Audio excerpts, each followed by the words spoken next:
mình cảm thấy rằng là người ta coi thường mình.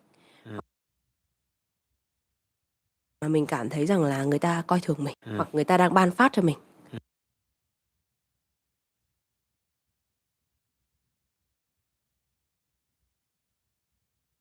Hoặc người ta đang ban phát cho mình thì nó sẽ khác. Hoặc người ta đang ban phát cho mình thì nó sẽ khác.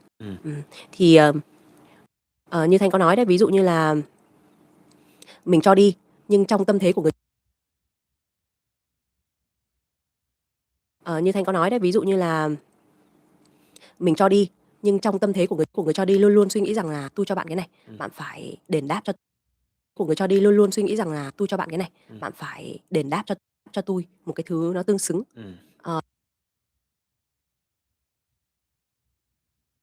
Cho tôi một cái thứ nó tương xứng. Thì lúc đấy cái cách cho nó sẽ khác, nó sẽ không còn hồn nhiên, nó sẽ không còn. Thì lúc đấy cái cách cho nó sẽ khác, nó sẽ không còn là tình cảm nữa, mà trong cách nói chuyện hoặc trong cái cách mình trao quà, nó không còn là tình cảm nữa, mà trong cách nói chuyện không còn là tình cảm nữa, mà trong cách nói chuyện hoặc trong cái cách mình trao quà, nó bị cảm giác trao đổi rồi, giống như ban đầu. Không có bữa trưa nào là miễn phí rồi. Không có bữa trưa nào là miễn phí rồi. Thì cái cảm nhận của Nubis, when do you practice speaking? Honestly, personally, I practice speaking when my listening comprehension is good and I attend classes online, but that's just me. But I do use Google Translate to practice speaking on the side of my time, not during the stream generally, but that's generally what I would say. Thì cái cảm nhận của cái người nhận được họ cũng y chang như vậy thôi, họ cảm nhận được cái năng lượng đó là tôi có thực họ cũng y chang như vậy thôi, họ cảm nhận được cái năng lượng đó. Có thực sự happy khi tôi nhận cái món quà này không? Có thực sự happy khi tôi Thanks for your question, brother. Có thực sự happy khi tôi nhận cái món quà này không? Tôi có muốn nhận nó không? Tôi có muốn nhận nó không? Hay là bạn đang tặng quà cho tôi bởi vì bạn hay là bạn đang tặng quà cho vì bạn đang mong cầu gì từ tôi? Thì Thanh nghĩ rằng là cái tâm thế của người vì bạn đang mong cầu gì từ tôi? Thì Thanh nghĩ rằng là cái tâm thế của người cho á, là nó sẽ ảnh hưởng đến cái cách cho, cái lời nói, cái cách thể hiện. Nó của người cho á, là nó sẽ ảnh hưởng đến cái cách cho, cái lời nói, cái cách thể hiện. Nó không nhất thiết phải là bạn phải chuẩn bị món quà một cách chỉn chu ở gói quà.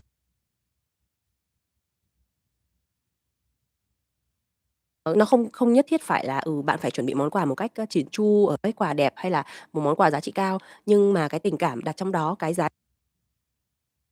cái quà đẹp hay là một món quà giá trị cao, nhưng mà cái tình cảm đặt trong cái giá trị về mặt tinh thần á, thì nó sẽ khiến cho đối phương cảm nhận được là cái giá trị về mặt tinh thần á, thì nó sẽ khiến cho đối phương cảm nhận được là cái món quà đấy nó như thế nào. Còn đối với Yên cách cho nha, nó sẽ có hai vấn đề. Cái vấn đề thứ nhất Yên đã từng trải qua, đó là cái giá trị món quà mà có hai vấn đề. Cái vấn đề thứ nhất Yên đã từng trải qua, đó là cái giá trị món quà mà mình tặng cho người khác. Ngày xưa Yên cứ nghĩ là khi mình càng quý quà mà mình tặng cho người khác. Ngày xưa Yên cứ nghĩ là khi mình càng quý ai thì mình tặng một cái món quà nó càng đắt tiền. Càng quý ai thì mình tặng một cái món quà nó càng đắt tiền. Tức là mình càng quý mình sẽ luôn cố gắng. Tức là mình càng quý mình sẽ luôn cố gắng lựa chọn những món quà đó, ví dụ như mình sẽ đặt ra phân khúc, ví dụ bạn này cố gắng lựa chọn những món quà đó, ví dụ như mình sẽ đặt ra phân khúc, ví dụ bạn này không thân thì mua quà tầm 200-300, bạn kia 500, bạn kia phải 1 triệu, bạn này không thân thì mua quà tầm 200-300, bạn kia 500, bạn kia phải 2 triệu 3 triệu. Nó sẽ luôn là cái tâm lý như vậy. Nhưng mà sau đó Yên đã nhận ra được một vấn đề rằng là đôi khi á mình tặng cho họ. Nhưng mà sau đó Yên đã nhận ra được một vấn đề rằng là đôi khi á mình tặng cho họ một cái món quà quá lớn và giá trị quá cao á, thì nó sẽ trở thành một cái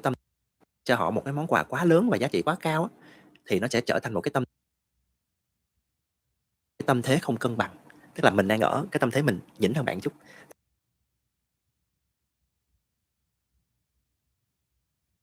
cái tâm thế không cân bằng, tức là mình đang ở cái tâm thế mình nhỉnh hơn bạn chút, tức là mình đang tặng cho bạn cái món quà nó giá trị này là mình đang thể hiện,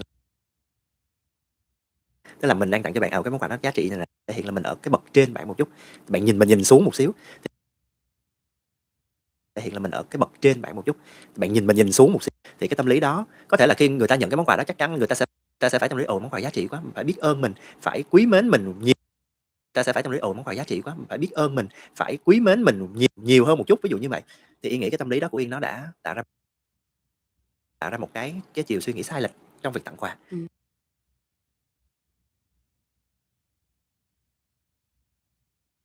Tạo ra một cái chiều suy nghĩ sai lệch. Nó sẽ tạo ra cái cảm giác là cứ tặng quà là phải như vậy, và khi người ta đã tặng cho mình món quà giá trị như vậy thì đến một lúc nào đó mình cũng phải tặng lại món quà tương tự như vậy, thì nó sẽ mất đi cái sự vô tư trong sự quan tâm.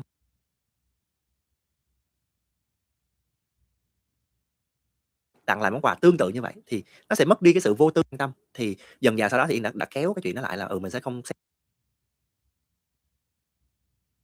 quan tâm, thì dần dà sau đó thì Yên đã kéo cái chuyện đó lại là xét đến cái việc là mình sẽ tặng những món quà mà nó phải nhiều tiền quan tâm, thì xét đến cái việc là mình sẽ tặng những món quà mà nó phải nhiều tiền, tại vì có những người là mình không thể nào tặng một món quà quá nhiều tiền được, mình không có đủ tiền để mình tặng như vậy, hoặc là thấy người ta ở trong một cái tầm như vậy mình phải tặng quà như vậy, thì Yên sẽ thường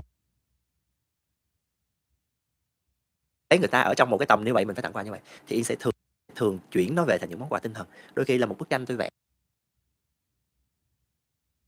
thường chuyển nó về thành những món quà tinh thần, đôi khi là một bức tranh tôi vẽ hay là một cái đồ handmade nào đó mà mình thật sự trân trọng, hoặc là mình thấy ở đâu người ta làm những cái điều đó nó mang giá trị tinh thần nhiều hơn, thì mình sẽ tặng, thì mình sẽ giảm về cái giá trị vật chất. Cái thứ hai đó là khi tặng thì mình sẽ giảm về cái giá trị vật chất. Cái thứ hai đó là khi tặng quà thì Yên sẽ luôn hướng tới là gói ghém marketing. Khi tặng quà thì Yên sẽ luôn hướng tới là gói ghém marketing, gọi là marketing đi ha, sẽ luôn gói quà thật là cẩn thận, có thể là ở bên trong mình không gọi là marketing đi ha, sẽ luôn gói quà thật là cẩn thận, có thể mình không biết là nó là một món quà như thế nào, nhưng mà thứ nhất ví dụ như là mình sẽ không hướng tới ví dụ mình tặng một cuốn sách mình để nguyên cuốn sách mình tặng, mình sẽ không hướng tới ví dụ mình tặng một cuốn sách mình để nguyên cuốn sách mình tặng cho người ta, mình cũng sẽ gói nó lại, hay là mình tặng một cái món quà mình tặng cho người ta, mình cũng sẽ gói nó lại, hay là mình tặng một cái món quà nào đó mình cũng sẽ phải bỏ nó vào một cái hộp, chứ không phải là bỏ vô cái túi nào đó mình cũng sẽ phải bỏ nó vào một cái hộp, chứ không phải là bỏ vô cái túi ni lông mà cầm đi. Cho dù cái túi ni lông thì cái túi ni lông đó mình cũng sẽ cố cái túi ni lông mà cầm đi. Cho dù cái túi ni lông thì cái túi sẽ cố gắng tìm một cái túi giấy hay là một cái túi nào đó nó đẹp nhất để mình làm cái. What's up, Alex? How you doing?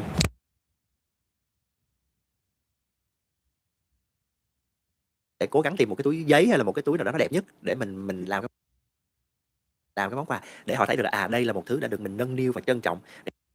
Làm cái món quà để họ thấy được là đây là một thứ đã được mình nâng niu và trân trọng. Làm cái món quà để họ thấy được là đây là một thứ đã được mình nâng niu và trân trọng, để đưa tới họ là nó là sự đẹp nhất, còn bên trong đẹp không đẹp thì chưa biết. Bên trong đó là cái gì thì chưa biết, thì Yên sẽ luôn cố gắng hướng tới như vậy. Bên trong đó là cái gì thì chưa biết, thì Yên sẽ luôn cố gắng hướng tới, có thể là mình hơi duy mỹ một xíu, nhưng mà Yên nghĩ là nó cũng thể hiện cái sự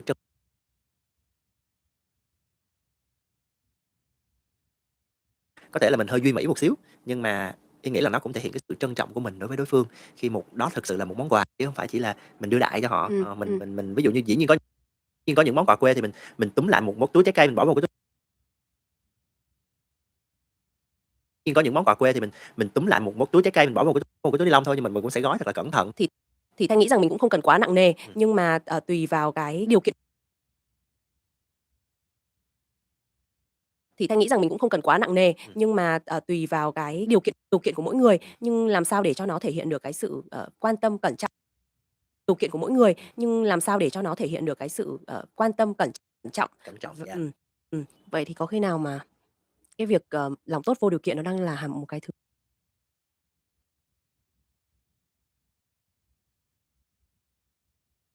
Vậy thì có khi nào mà cái việc lòng tốt vô điều kiện nó đang là một cái thứ hàng hóa quá hiếm không? Em nghĩ đó là xa xỉ. Sẽ rất khó để người cho Cái thứ hàng hóa quá hiếm không? Ý nghĩa rất là sassy. Sẽ rất khó, cho cũng sẽ vô tư và người nhận cũng sẽ vô tư. Bởi vì cũng cho cũng sẽ vô tư và người nhận cũng sẽ vô tư. Cũng chỉ là những cái sự đoán ý thôi, cũng không ai có thể đoán cái ý của người. Cũng chỉ là những cái sự đoán ý thôi, cũng không ai có thể đoán cái ý của người khác. Nó chỉ dựa trên cái bản chất của mối quan hệ giữa hai người. Khi hai người của người khác, nó chỉ dựa trên cái bản chất của mối quan hệ giữa hai người. Hai người đã cảm nhận về mối quan hệ của mình với người kia như thế nào thì mình sẽ nhận món quà đó như thế nào. Ví dụ như Yên bây giờ nhận quà của Thanh thì sẽ nhận món quà đó như thế nào. Ví dụ như Yên bây giờ nhận quà của Thanh thì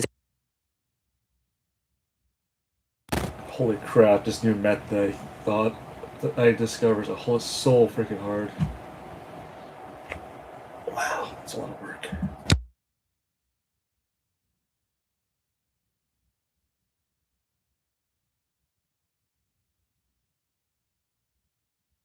De cómo te ve la otra persona Mucho. o tú piensas cómo ves al otro, ¿no? Sí, porque muestra tu fondo. Nosotros producimos reflejos sobre otras personas. Quienes somos, fondo. Nosotros producimos reflejos sobre otras personas. Quienes somos, claro, impactan, nos vamos impactando. Entonces, cuando alguien te habla de tus talentos, claro, impacta, nos vamos impactando. Entonces, cuando alguien te habla de tus talentos, normalmente te habla de lo que a él le ha impactado de ti, de manera positiva.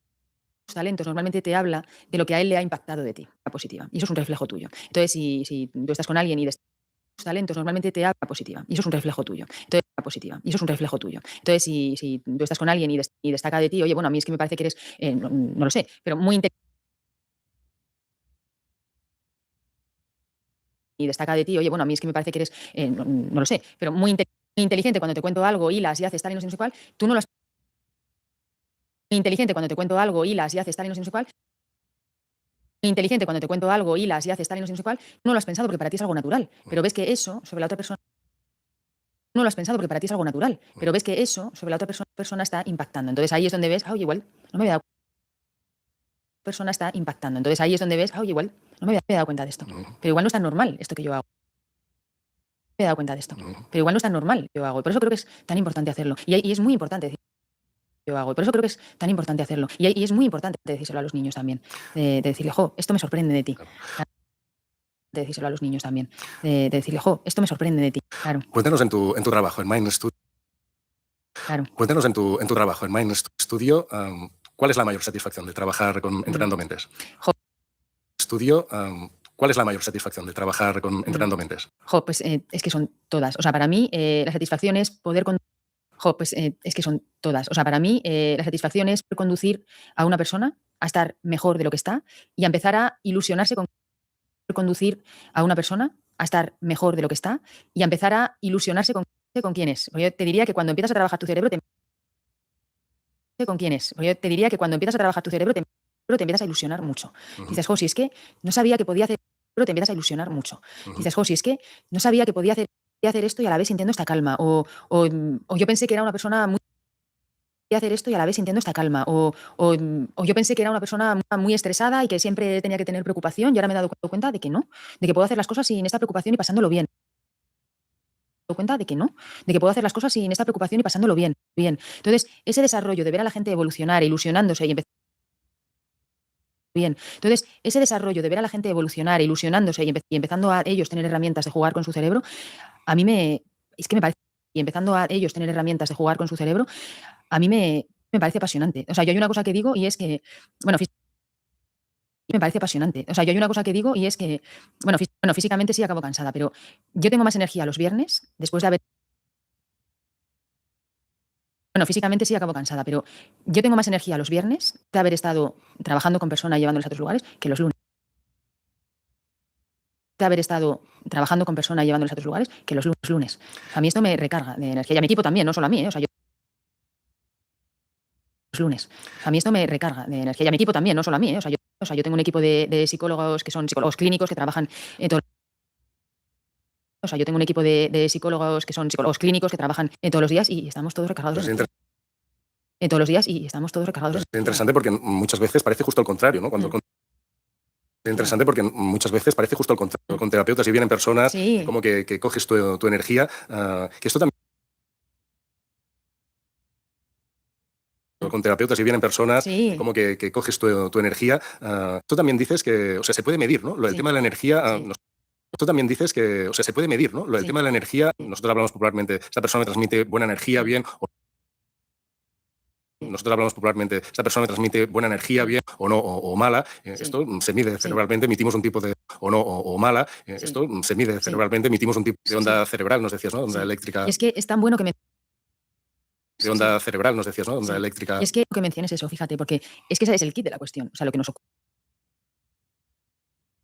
Que menciones eso, fíjate, porque es que ese es el kit de la cuestión, o sea, lo que nos ocurre, porque tenemos más energías, porque estamos moviendo energía, que menciones eso, fíjate, porque es que ese es el kit, nos ocurre, porque tenemos más energías, porque estamos moviendo energía, nos ocurre, porque tenemos más energías, porque estamos moviendo energía, porque estamos haciendo que la energía que traen esas personas cambie, porque estamos haciendo que la energía que traen esas personas cambie, estamos haciendo que la energía que produce su cerebro se optimice, sea mejor. Estamos haciendo que la energía que produce su cerebro se optimice, sea mejor. De hecho, una cosa que nos ocurre cuando la gente entra en nuestros centros en Mind Studio,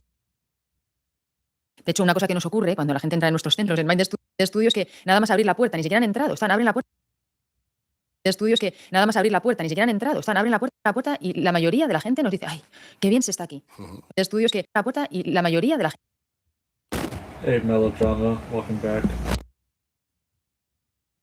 La puerta y la mayoría de la gente nos dice, ay, qué bien se está aquí. O sea, se nota algo y es una cosa energética. Lo que ocurre es que se nota algo y es una cosa energética. Lo que ocurre es que nosotros somos seres emisores de energía. Entonces emitimos energía eléctrica. Es que nosotros somos seres emisores de energía. Entonces emitimos energía electromagnética con nuestro cerebro y sobre todo con nuestro corazón, que son 50.000 veces más grande los campos electromagnéticos de nuestro corazón. Y eso 50.000 veces más grande los campos electromagnéticos de nuestro corazón y eso lo emitimos. Entonces, si nosotros estamos cambiando y mejorando... Es como poético, ¿no? Es muy poético. Y eso lo emitimos. Entonces, si nosotros estamos cambiando y mejorando... Es como poético. Poético. O sea, tu corazón emite campo electromagnético y en mayor medida que tu cerebro. El cerebro. Fíjate, electromagnético y en mayor medida que tu cerebro. Tiene unas connotaciones que, ¿verdad? Es como para filosofar un rato sobre esto. Tiene unas connotaciones que, ¿verdad? Es como para filosofar un rato sobre esto. Y a quien debemos escuchar mucho, además. Y eso pasa esto. Y a quien debemos escuchar mucho. Ciencias o se puede medir. O sea, tú cuando haces un electrocardiograma... Ciencias o se puede medir. O sea, tú cuando haces un electrocardiograma, están leyendo eso de tu corazón. Cuando hacemos un electroencefalograma, están leyendo eso de tu corazón. Cuando hacemos leemos lo mismo. A mí me escriben cardiólogos, me dicen, jo, qué bueno que... leemos lo mismo. A mí me escriben cardiólogos, me dicen, jo, qué bueno que estás hablando de eso, Ana, porque nosotros lo vemos haciendo... Bueno que estás hablando de eso, Ana, porque nosotros lo vemos en electrocardiogramas, o sea que es así, somos seres energéticos. Sí. En electrocardiogramas, o sea que es así, somos seres energéticos. Y exactamente, ¿cómo son estos entrenamientos? Porque hay una técnica, y exactamente, ¿cómo son estos entrenamientos? Porque hay una técnica, por ejemplo, el neurofeedback, que es ¿en qué consiste exactamente? Por ejemplo, el neurofeedback, que es ¿en qué consiste? Sí, mira, nosotros hacemos un sistema muy concreto de entrenamiento cerebral. Sí, mira, nosotros hacemos un sistema muy concreto cerebral que consiste en leer las frecuencias cerebrales, hablemos de la energía cerebral, que consiste en leer las frecuencias cerebrales, hablemos de la energía, ¿no? Que emite el cerebro, bueno, pues las distintas frecuencias cerebrales. Que cuando estamos tranquilos son las betas, claro, dices, hay distintos, eso es como si nuestro... Claro, hay distintos, eso es como si nuestro cerebro fuera una radio y puede sintonizar distintas emisoras.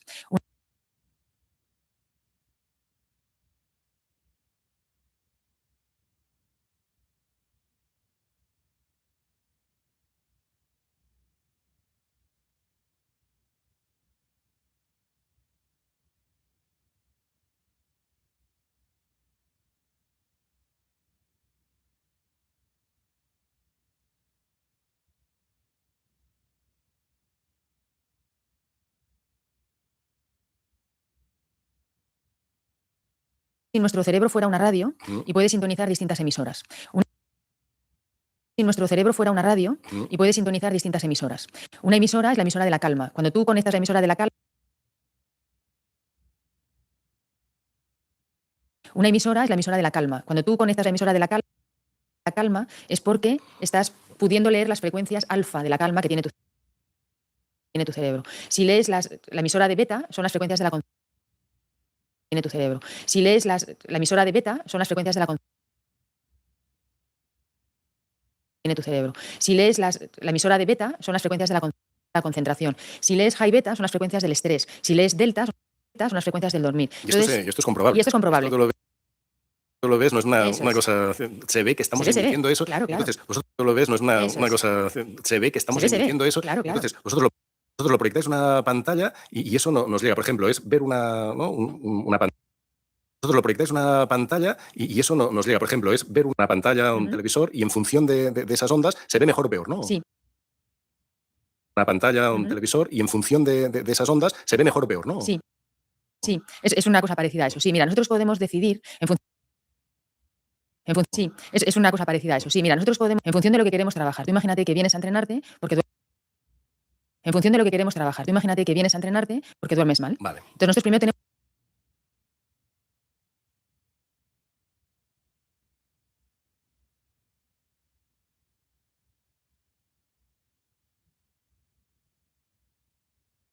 porque duermes mal. Vale. Entonces nosotros primero tenemos que definir por qué duermes mal. Te cuesta dormirte, te despiertas a mitad.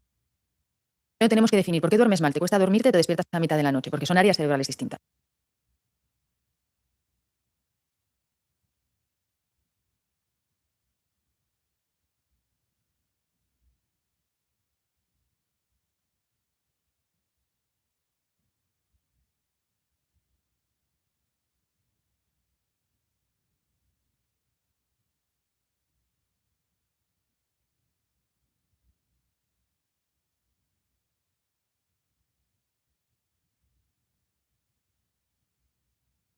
Salut tout le monde, c'est l'été et comme chaque année, on prend quelques jours de vacances. Mais pas question de vous abandonner. Salut tout le monde. Hey Miriam, how you doing? Quelques jours de vacances. Salut tout le monde, c'est l'été et comme chaque année, on prend quelques jours de vacances. Mais pas question de vous abandonner. On vous a préparé un best-of de nos meilleurs épisodes.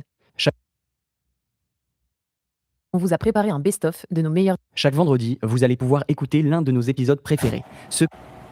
Me? Good. I just found out an extra extension for Language Reactor, so now I can blur out the text before I test. It's like, wait, this stuff is super hard.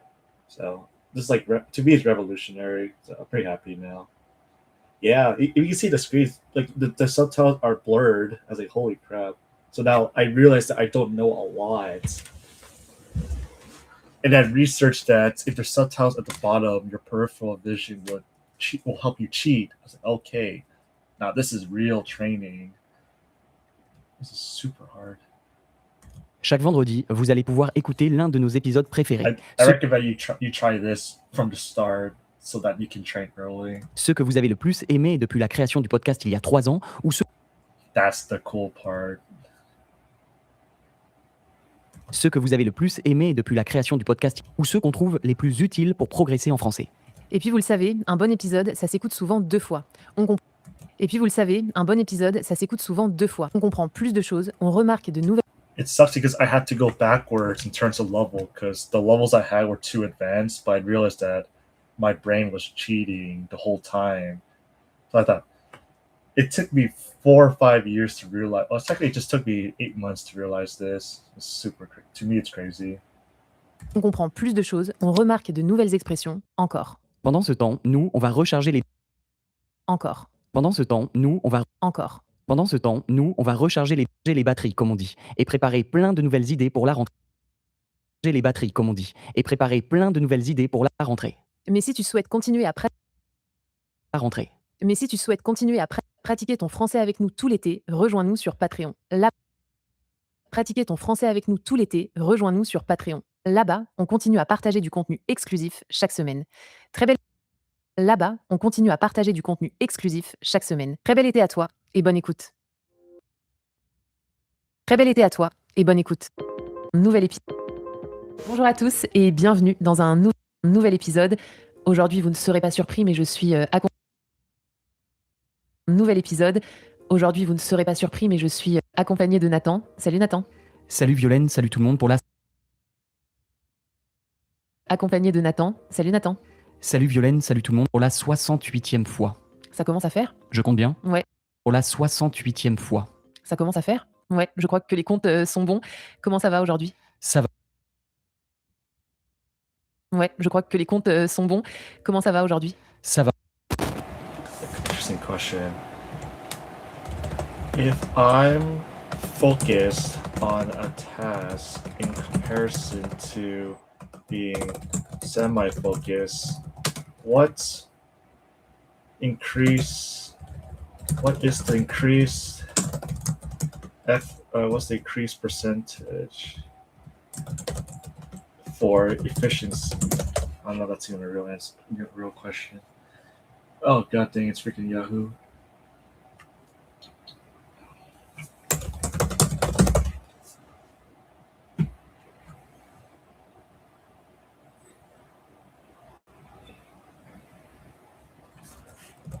Search. How long have I been? 26 minutes. Okay, that's not bad. But still, holy crap. I'm back to where I started.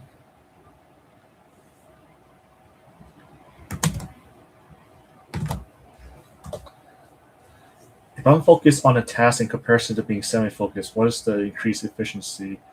Being fully focused increases efficiency by roughly 40 to 500% compared to. Research shows that semi-focused multitasking reduces productivity by 20 to 40%, meaning a full focus recovers. Interesting. No, because with this math, I can probably update my theory. 20% up to 80% loss. Extreme productivity drain when juggling multiple tasks. Okay, that factors now. 20 to 40%. So if can I increase this score counts now? 20 to 40, so 30%. Okay. 30 to 500%.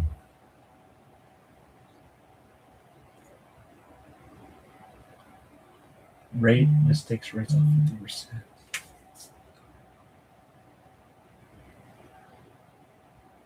If I'm focused on a task to being semi-focused, what is the increased percentage for efficiency? That's tough. The cost of being semi-focused, 20 to 40% drop. So that means I could probably account for it. I can use this number.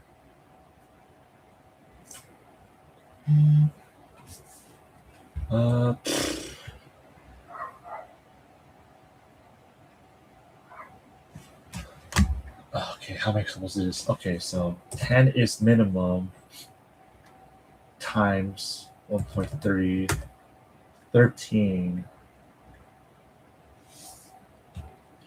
So that's the next theory. Sure. This is like with the blurred, now we're officially at max focus. 13. 12 times 1.3, 15.6. That's way too hard.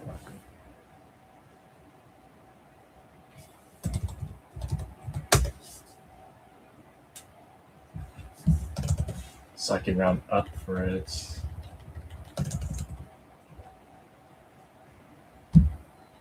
16 times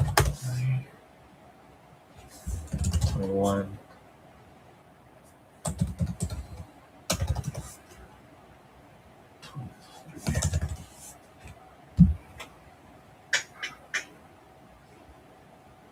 I don't know. That's too inflated.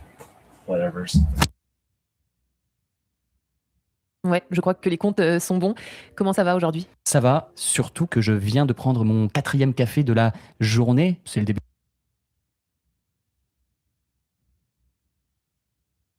Ça va, surtout que je viens de prendre mon 4e café de le début d'après-midi à 4h de l'après-midi. C'est normal? Ouais. Le début d'après-midi à 4h de l'après-midi. C'est normal? Ouais, moi ça me paraît normal, d'autant que tu as introduit notre thème du jour. Ouais, moi ça me paraît normal, d'autant que tu as introduit notre thème du jour. Aujourd'hui, on va parler d'un thème très de café et l'amour qu'on porte au café. Déjà, j'ai envie de commencer peut-être par le café et l'amour qu'on porte au café. Déjà, j'ai envie de commencer par une chose avant qu'on entre dans le vif du sujet, Nathan. Peut-être préciser pour par une chose avant qu'on entre dans le vif du sujet, Nathan. Peut-être préciser pour les gens qui nous écoutent que café, en français, ça désigne quand même 3 choses. Pour les gens qui nous écoutent que café, en français, ça désigne 3 choses. La première, évidemment, c'est la boisson, ce qu'on boit quand on boit un café. La première, évidemment, c'est la boisson, ce qu'on boit quand on boit un café, mais il y a aussi d'autres choses. La deuxième chose, c'est le lieu. Café, mais il y a aussi d'autres choses. La deuxième chose, c'est le lieu. Évidemment, on va au café. C'est une sorte de brasserie, même de restaurant. Évidemment, on va au café. C'est une sorte de brasserie, même restaurant, de café, donc le lieu, comme on dit. Ça, Restaurant de café, donc le lieu, comme on dit. ça représente plein de choses. Ça peut aussi être un bistrot, par exemple. Ça représente plein de choses. Ça peut aussi être un bistrot, par exemple. Ça peut être aussi, comme tu dis, un lieu qui fait restaurant où juste on peut. Ça peut être aussi, comme tu dis, un lieu qui fait restaurant où juste on peut s'attabler pour boire un café. Donc on va au café, exactement. Et quoi d'autre? Et s'attabler pour boire un café. Donc on va au café, exactement. Et en fait, c'est aussi le moment. C'est ça, quand on dit par exemple, allez, on va. Et en fait, c'est aussi le moment. C'est ça, quand on dit par exemple, et on va se boire un café. Est-ce qu'on va vraiment boire un café? J'y pense alors. Et on va se boire un café. Est-ce qu'on va vraiment boire? Alors parfois oui, mais si je dis à un ami, ça te dit de boire un café, d'aller prendre. Alors parfois oui, mais si je dis à un ami, ça te dit de boire un café, de prendre un café maintenant, peut-être que dans la foulée, je prends. When do you choose to have subtitles in language and when do you hide it? First round, okay. I just discovered this yesterday, so I'm just trying to think of this. So, any stage you're in, you want the subtitles to be blurred. First round of listening. The second round is when you have to get to see the first part of the subtitle here. If you do not understand from reading this, then you get your native language to translate the sentence and then reset like this. Prendre un café maintenant. Which is cool. So your brain must test itself so that it's at full 100% concentration, and it's actually the real test. I didn't realize, because if you look up you research about peripheral vision, it does cheat for you. If it sees any information, it will cheat and get information and prepare you for the subtitles. So it's just crazy. How do you count the words? What do you mean count the words? On the right side, that's a whole separate theory. It's not real, but the general idea is that your brain might have an idea how many words you can understand when you hear it. That is what I'm trying to figure out. So it's just all theory, though. It's not real. It helps me keep track, and it's pretty motivating because I have something to chase, right? Because if you're just listening just to listen, you're going in blind, you're going to pretty much give up. So I create like a numeric system to help reach a goal. This is pretty accurate, though, so far with experience. But with the moment the subtitles blurred out, now I'm like questioning my entire skill set now. So this is a whole different level. Prendre un café maintenant, peut-être que dans la foulée, je prendrai une menthe à l'eau. Do you study grammar? No. Personally, no. Je prendrai une menthe à l'eau, pour pas citer de marque, une boisson gazeuse. Bref, c'est pour boire un verre en fait. En fait, à la différence de boire un verre.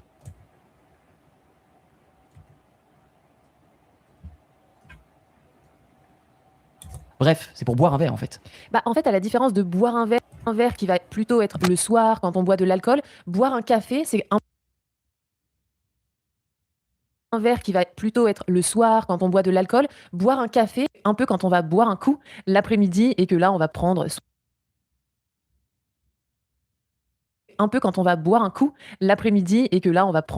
soit une boisson chaude, soit un soda, soit un soft, etc. Et à mon avis, c'est aussi surtout l'occasion de se retrouver pour discuter. Quand je dis ça, c'est aussi surtout l'occasion de se retrouver pour discuter. Quand je dis ça à un ami, par exemple, on va boire un café, c'est surtout l'occasion de se retrouver.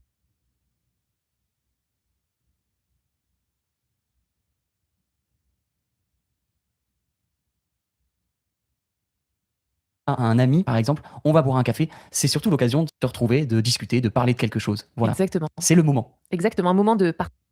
partage. Bref, tout ça pour dire que voilà, café, ça désigne 3 réalités, partage. Bref, tout ça pour dire que voilà, café, ça désigne trois choses. Ça prouve à quel point c'est important dans notre vie au quotidien. 3 choses. Ça prouve à quel point c'est important dans notre vie au quotidien. Peut-être qu'on peut parler de nous, notre relation au café au quotidien. Peut-être qu'on peut parler de nous, notre relation au café. J'ai envie quand même de préciser, donc moi je suis une grande fan de café. J'ai envie quand même de préciser, donc moi je suis une grande fan de café, j'en bois beaucoup, mais peut-être qu'on peut mentionner qu'avant 2017, j'en bois beaucoup, mais peut-être qu'on peut mentionner qu'avant 2017, je n'aimais pas le café. Qu'est-ce qui a changé? Bah, ce qui a changé, je n'aimais pas le café. Qu'est-ce qui a changé? Bah, ce qui a changé, c'est que j'ai commencé un travail à la radio en 2017 et quand je suis arrivée dans la station, dans l'entreprise, je me suis dit, mais peut-être qu'il faut que je me force à boire du café, ça fait Je me suis dit, mais peut-être qu'il faut que je me force à boire du café, ça fait un peu pro, ça fait un peu adulte. J'allais pas prendre genre à la machine. Ça fait un peu pro, ça fait un peu adulte. J'allais pas prendre genre à la machine à café un chocolat chaud. Bah, en France, en tout cas, dans notre culture. La machine à café un chocolat chaud. Bah, en France, en tout cas, dans notre culture.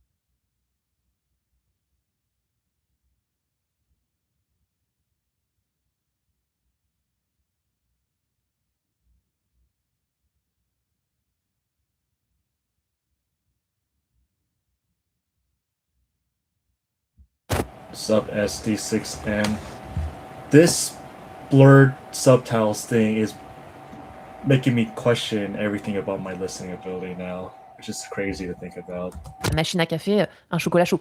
Bah, en France, en tout cas, dans notre culture, à la machine à café dans l'entreprise, la quasi-totalité des gens vont.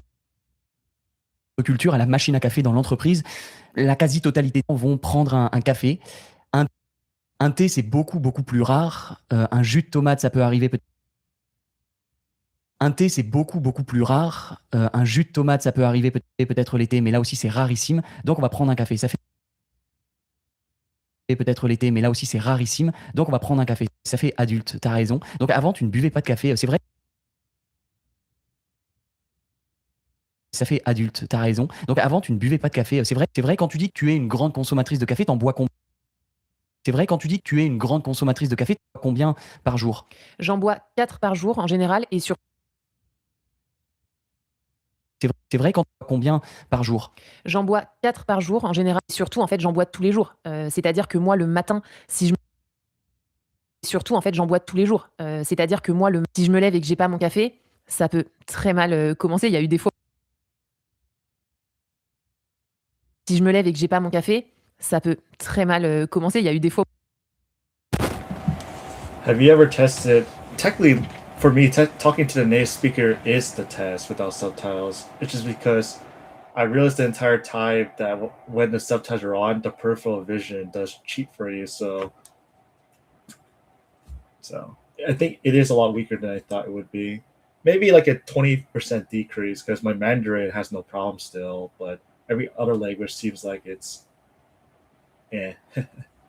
well, at least now I know now. I'd rather know now than later, right?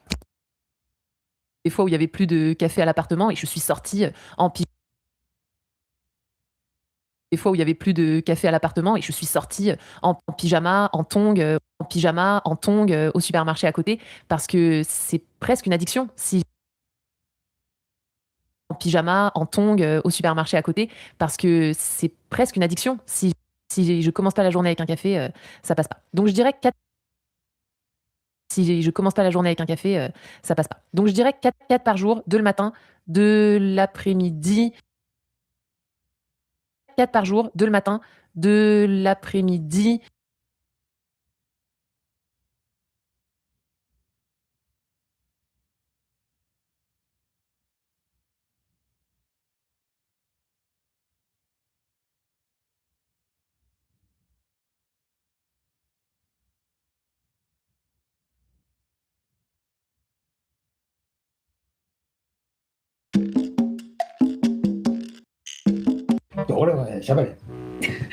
だってそしたら意味ないじゃん。だってそしたら意味ないじゃん。じゃあ乾杯。こんにちは、ゆうかです。今日は実家からお届けしています。今日は実家からお届けしています。お父さんです。顔映ってる。じゃあこれは顔映ってる。じゃあこれ後から編集分かるそのモザイクっていうね。後から編集分かるそのモザイクっていうね。こういうぼやぼやってやつかけるから顔は出ないよ、世間には。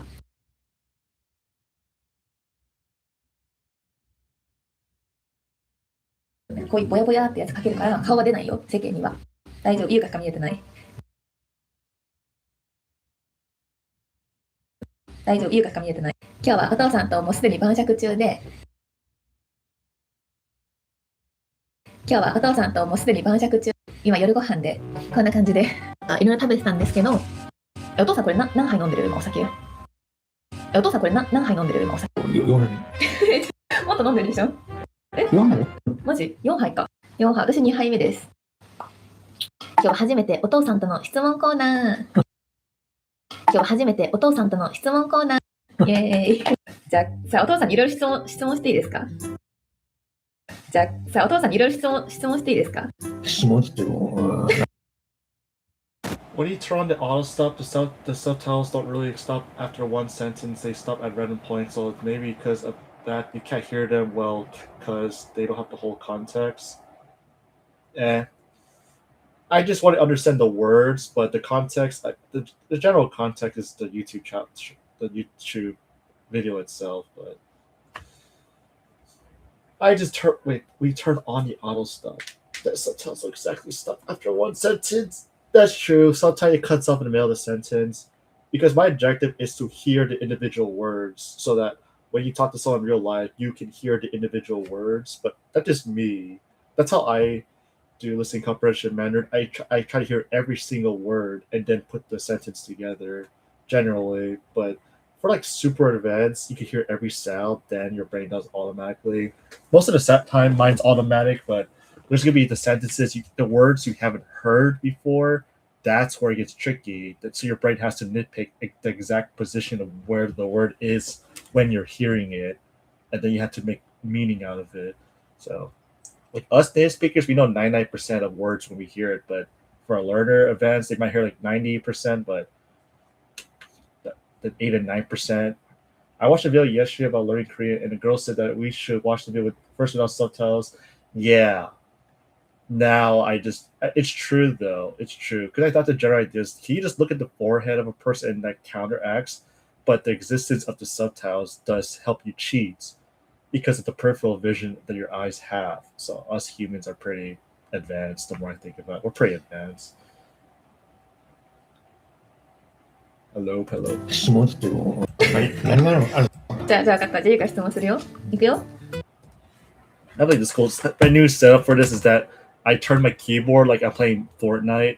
So my ring finger goes to my A key, my second goes to my D, and my middle finger goes on my E. So I'm literally setting up looks like this. So it's super weird. But if I aim the keyboard a little higher, it's actually pretty comfortable. Odd set though. How many hours do you study per day? Probably two. Two is like at least 2 hours. Everything else is extra. お父さんが一番好きなお酒は何？まあ、ビールかな。ビール。お、一緒だ。ゆうかもビール好き。ビール。お、一緒だ。ゆうかもビール好き。ビールかレモンサワー。ビールかレモンサワー。レモンサワーはあんまり飲まない。レモンサワーはあんまり。美味しくない？ Oh, thank you.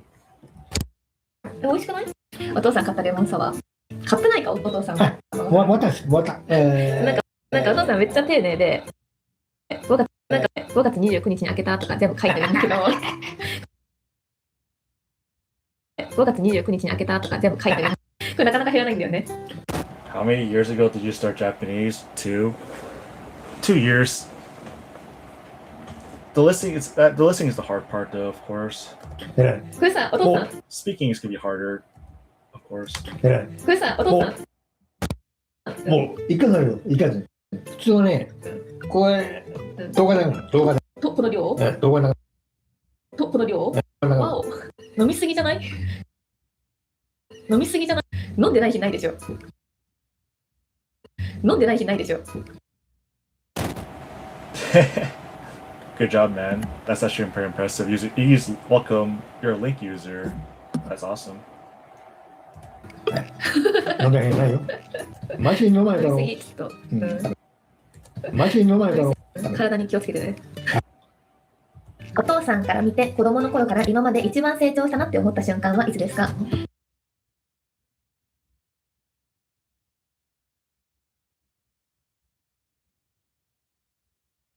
お父さんから見て子供の頃から今まで一番成長したなって思った瞬間はいつですか？成長してる？してる。おお、もちろん。2、3年前から本当に、よくなった？成長してる。いや、いえ、これは嘘じゃない。嘘じゃない。どういう時にそんな成嘘じゃない。どういう時にそんな成長だしたからやっぱり話ができるし。昔そんな話できなかった？昔そんな話できなかった？できなかった。子供だったもん。確かに子供だ、ここのリビングで縄跳びしたりとか、結構お父さん怒らせてたよね。あれは気分良くない。まあそうだよね。大人になったらわかる。子供の頃は楽しいが一番だったから気づかなかったけど、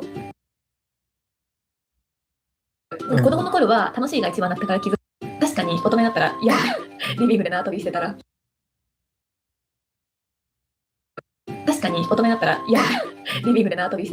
それわかるの？わかるよ、今。そうなの？わかる、成長したからね。そう。で、終わり？まだ全然ある。お父さんはイケメンですか？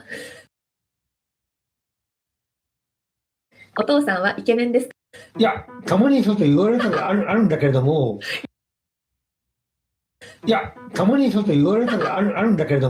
言われるの？あとある。言われたの？あとある。ある。誰に？誰から言われるの？そう。わかんない。でも、ゆっかもどっちかって言ったら、お母さんにかお父さんにかで言ったら、お父さんになんだよね。これ前からみんなに言われてる。子供の頃は正直嫌だったんだよね。お母さんがいいみたいな。でも、大人になってから、確かにお父さん顔と整ってるな。鼻か。俺もなのかな。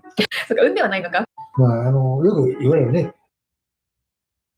What level are you at on Japanese? Do you think like how fluent? I don't know what to call it.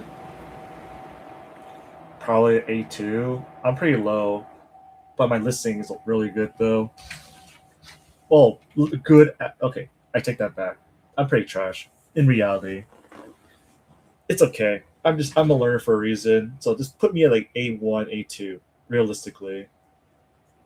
But I can read everything, so that's cool.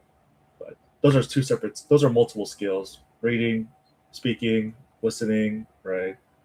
So reading, maybe like B1, B2, listening, maybe A2, speaking, A0. That's a better answer. 言われてた。なんかある。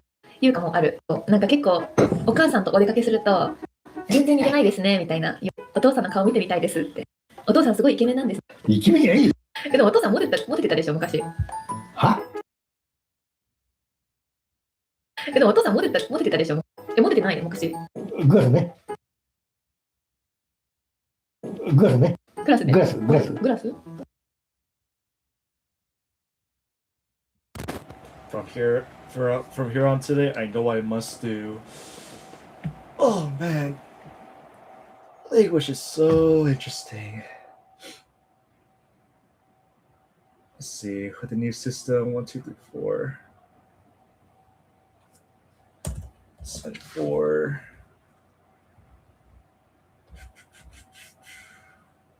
French, 22.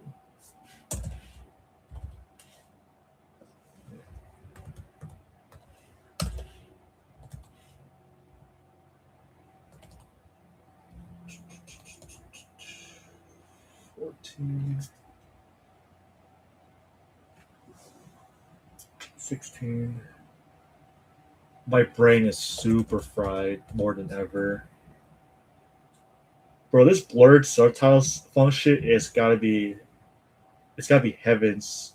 It's like heaven's ability. It's super useful. It's super painful, but learning one language is going to be super effective. Learning multiple is going to be extremely hard. The more I think about it, I don't know if I'm ready to deal with it though. Okay. 뭐 헤어스타일링이나 뭔가 의상에 대해서 많이 여쭤봐 주셨어요. 이제 그런 꿀팁도 같이 나누고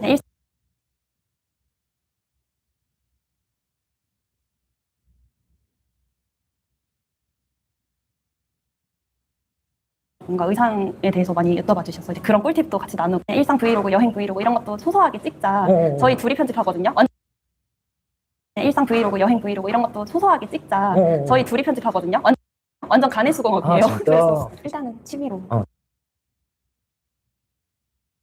완전 가내수공업이에요. 그래서 일단은 취미로. 언제 그러면 첫 번째 컨텐츠가 올라가요? 8월 6일에 8월 6일로 정한 이유가 있어요? 8월 6일에 8월 6일로 정한 이유가 있어요? I just realized like we are a lot more likely to cheat. Like our brain wants us to cheat as much as possible. It's like it's pretty hard to not look at the bottom here completely of the green text. It's super annoying. 8월 6일에 8월 6일로 정한 이유가 있어요? 그냥 언니 생일이라서 그리고 진짜? 그냥 언니 생일이라서 딱 좋을 것 같았어요. 그때 첫 시작을 해보는 거 어떨까 해서 저 방송 딱 좋을 것 같았어요. 그때 첫 시작을 해보는 거 어떨까. 보면서도 유진이 막 옷 입는 것도 좋아하고 꾸미는 거 이런 거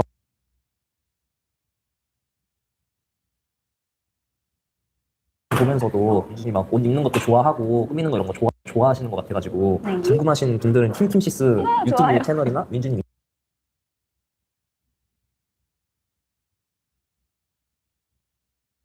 좋아하시는 것 같아가지고 네. 궁금하신 분들은 킴킴시스 유진님 인스타에 들어가시면 좋을 것 같습니다. 그러면은 저희 이제 민준님 얘기를 쭉 들었으니까 오늘 제가 영화 데이트를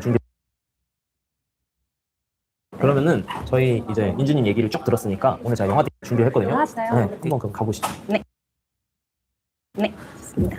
네, 저희는 지금 이제 영화를 보러 왔거든요. 평소에 원래 영화 네, 저희는 지금 이제 영화를 보러 왔거든요. 평소에 원래 좋아해요. 너무 좋아하죠. 아, 그래요? 네. 근데 또 친언니가 또 배우니까 뭔가 가족 풍습. 그래요? 네. 근데 또 친언니가 또 배우니까 뭔가 가족 맞아요. 영화 즐겨보고 주기적으로 좀 네. 영화관에서 보는 것도 좋아. 맞아요. 영화 즐겨보고 주기적으로 좀 네. 영화관에서 좋아해서 그래요? 네, 자주 보는 것 같아요. 오늘 볼 영화가 스파이더맨이거든요. I will be right back.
Okay, back to work. Whew, let's get to work. 좋아해서. 아, 그래요? 네,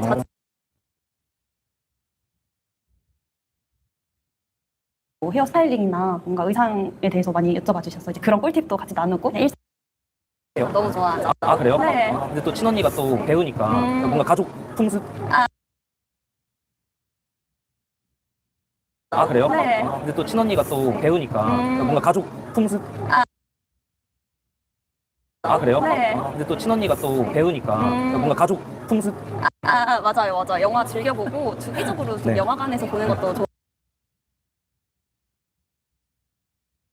맞아요. 영화 즐겨보고 주기적으로 좀 네. 영화관에서 보는 것도 좋아해서. 아, 그래요? 네, 자주 보는 것 같아요. 저는 사실 근데 스파이더맨을 진짜 좋아해요. 제일 좋아하는 영화가 스파이더맨이었고 특히 그 토비 맥과이어 시절의 스파이더맨을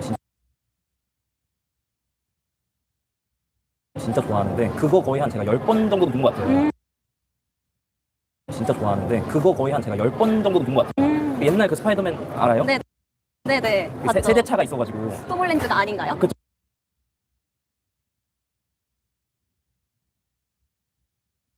네네. 그 세대 차가 있어가지고. 톰 홀랜드가 아닌가요? 그쵸.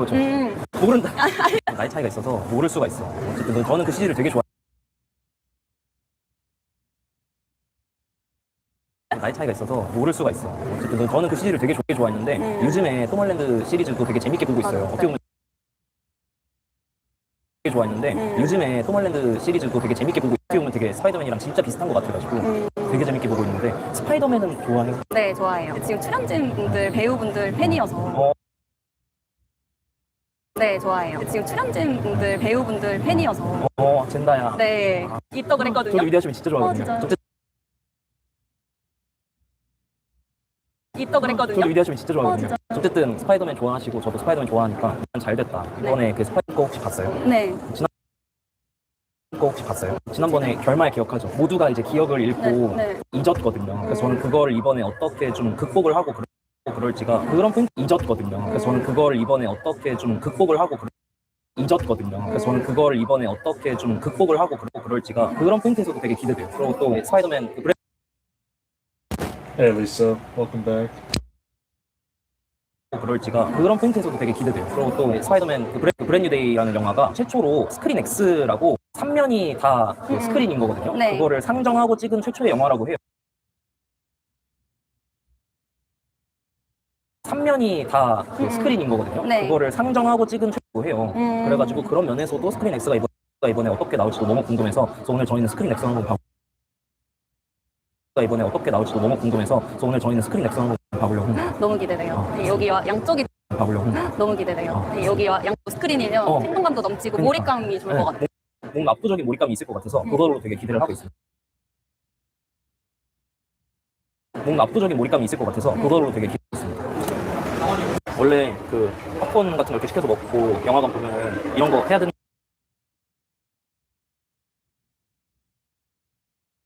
원래 그 팝콘 같은 거 이렇게 시켜서 먹고 영화관 보면은 이런 거 해야 되는 거 알죠? 아, 감사합니다. 농담입니다. 네, 그러면 영화 보러 갔다 오겠습니다.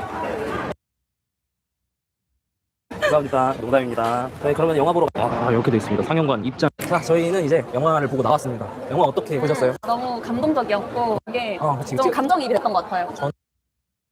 이게 그치. 좀 감정이입이 됐던 것 같아요. 저는 어렸을 때부터 이제 스파이더맨의 너무 큰 팬이었으니까 피터 파커가 저는 어렸을 때부터 이제 스파이더맨의 너무 큰 팬이었으니까 나를 제외한 모두가 이제 나를 잊은 상황인데 그 세계관 안에서 그걸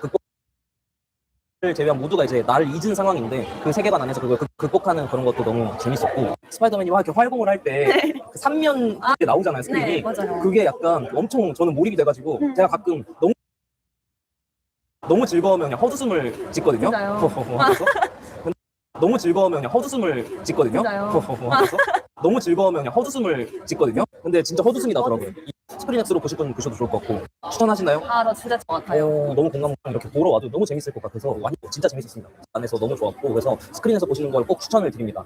스파이더맨 브랜뉴 데이 지금 현재 절찬 상영 중이니까 여러분들 많이 보러 가시고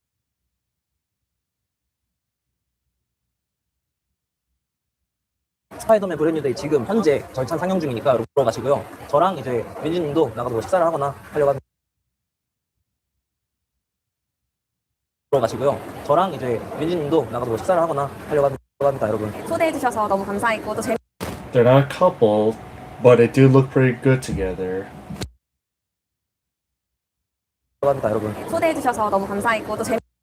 I believe she's from a K-pop group. She's a K-pop artist. That's why. 재미있는 영화 같이 볼 수 있어서 저도 응원해 주시고 김민님 채널도 많이 봐주세요. 알겠습니다. 감사합니다.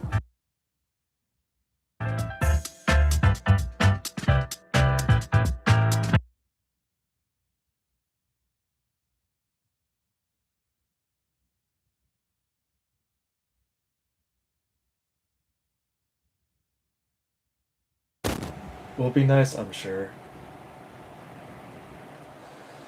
Whew.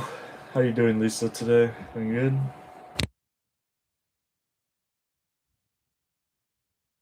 唔係全裝嘅。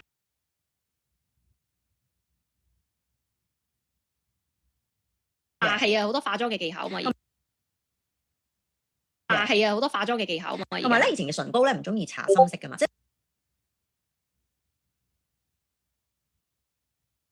同埋咧，以前嘅唇膏咧唔中意搽深色嘛，即係唔中意搽有血色啲嘅。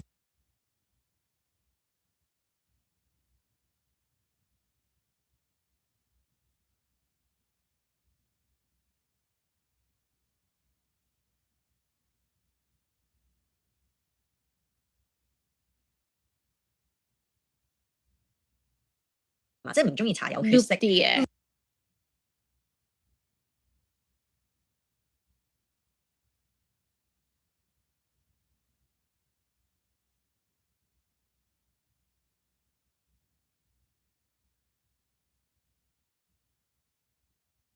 即係唔中意搽有血色啲嘅。Doing good. I'm enjoying this blurred subtitle thing, so things just got a lot more interesting.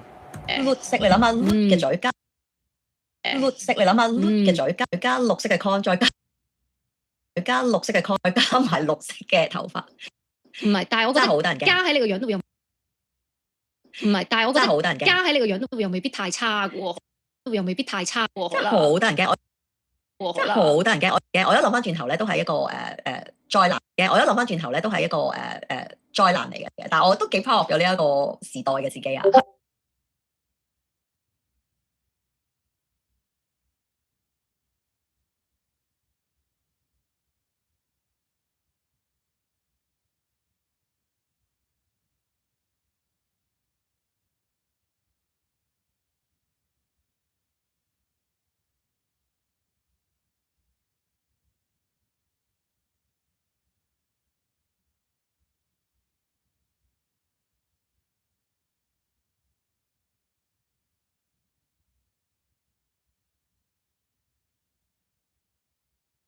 但係我都幾 proud of 有呢一個時代嘅自己啊。係啊，但係如果去到依家啦，依家你有冇啲你睇唔明？即係依家你有冇啲你睇唔明？即係大家古老當翻時興嘅一個 trend 咧，即係大家古老當翻時興嘅一個 trend 咧，有。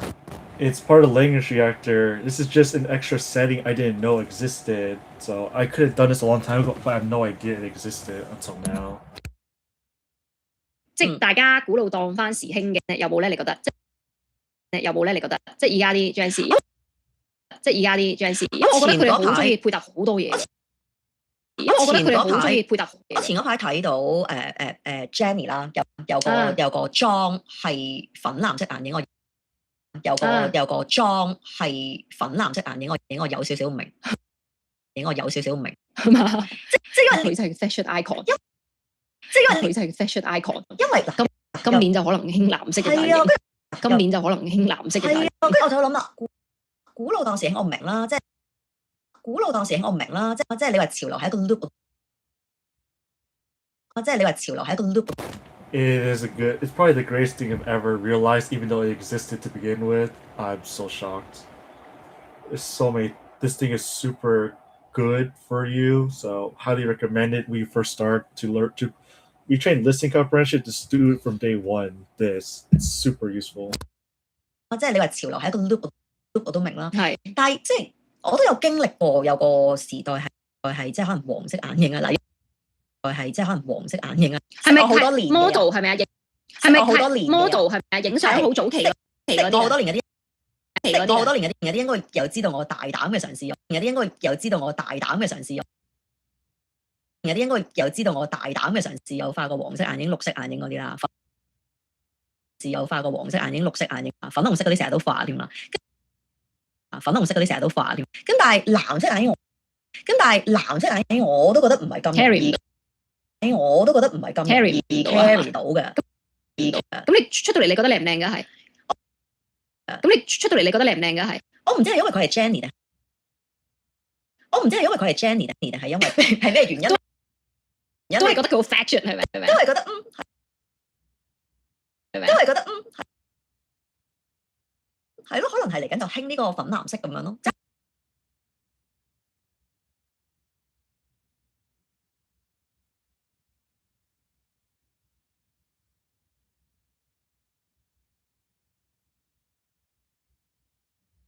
係咯，可能係嚟緊就興呢個粉藍色咁，即係佢彩藍色嘅眼影咯。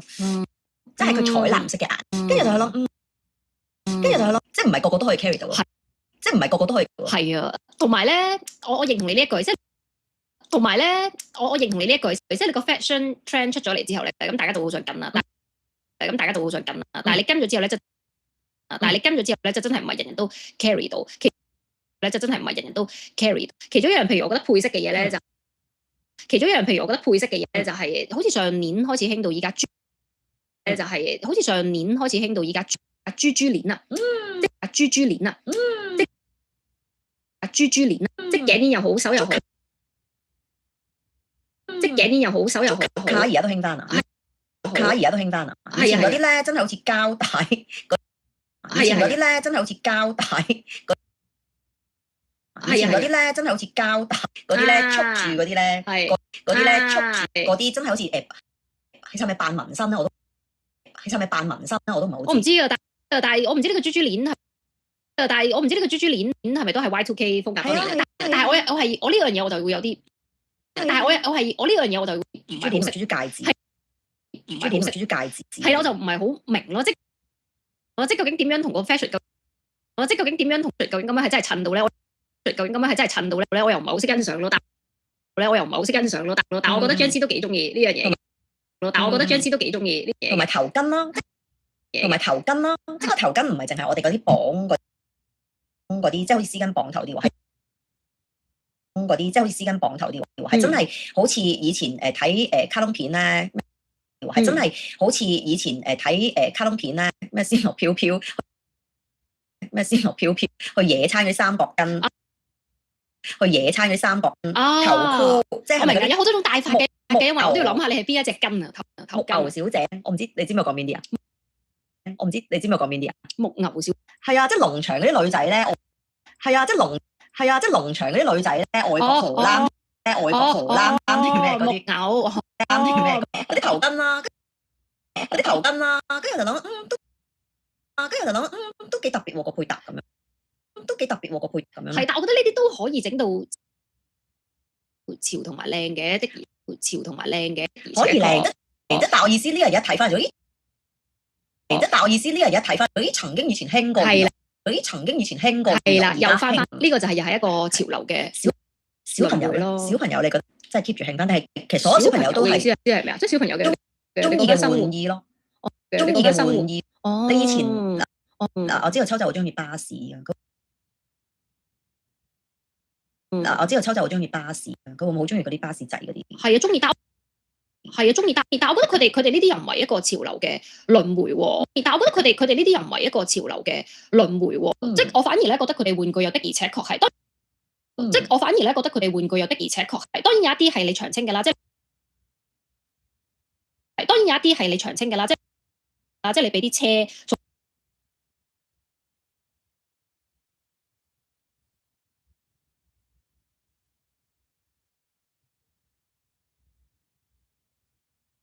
即係你俾啲車，所有嘅小男孩佢哋都一定會中意㗎。咁但係咧啲玩具咧就真係越嚟越有好多唔同嘅品種，又真係真嘅，即係即係多咗互動啊，有啲聲畫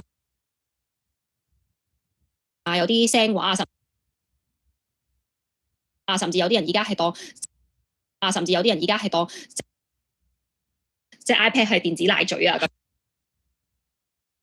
即係 iPad 係電子奶啊咁樣。的而且確係有咁樣嘅，咁的而且確係有咁嘅，咁但係你話玩翻最傳統嘅玩具係咪唔得咧？玩翻最傳統嘅玩具係咪唔得咧？實得嘅喎，實得嘅喎，你俾個是但俾個取佢，其實你俾個是但俾個取佢，其實佢都可以玩到好耐㗎，即係唔一定係要其實佢都可以玩到好耐㗎，即係唔一定係要一啲用電嘅，或者都有得或者都有，但係佢哋咧就冇呢個所謂嘅 loop 咯，即係佢哋唔會輕完，即係佢哋唔會，但係佢哋咧就冇呢個所謂嘅 loop 咯，即係佢哋唔會輕完，即係佢哋唔會輕完新嘅嘢又輕完新嘅嘢又突然間翻返去，突然間翻返去嘅。咁但係當佢大嘅時候咧，嗱有機會我而家留翻嘅我嗰啲配件咧，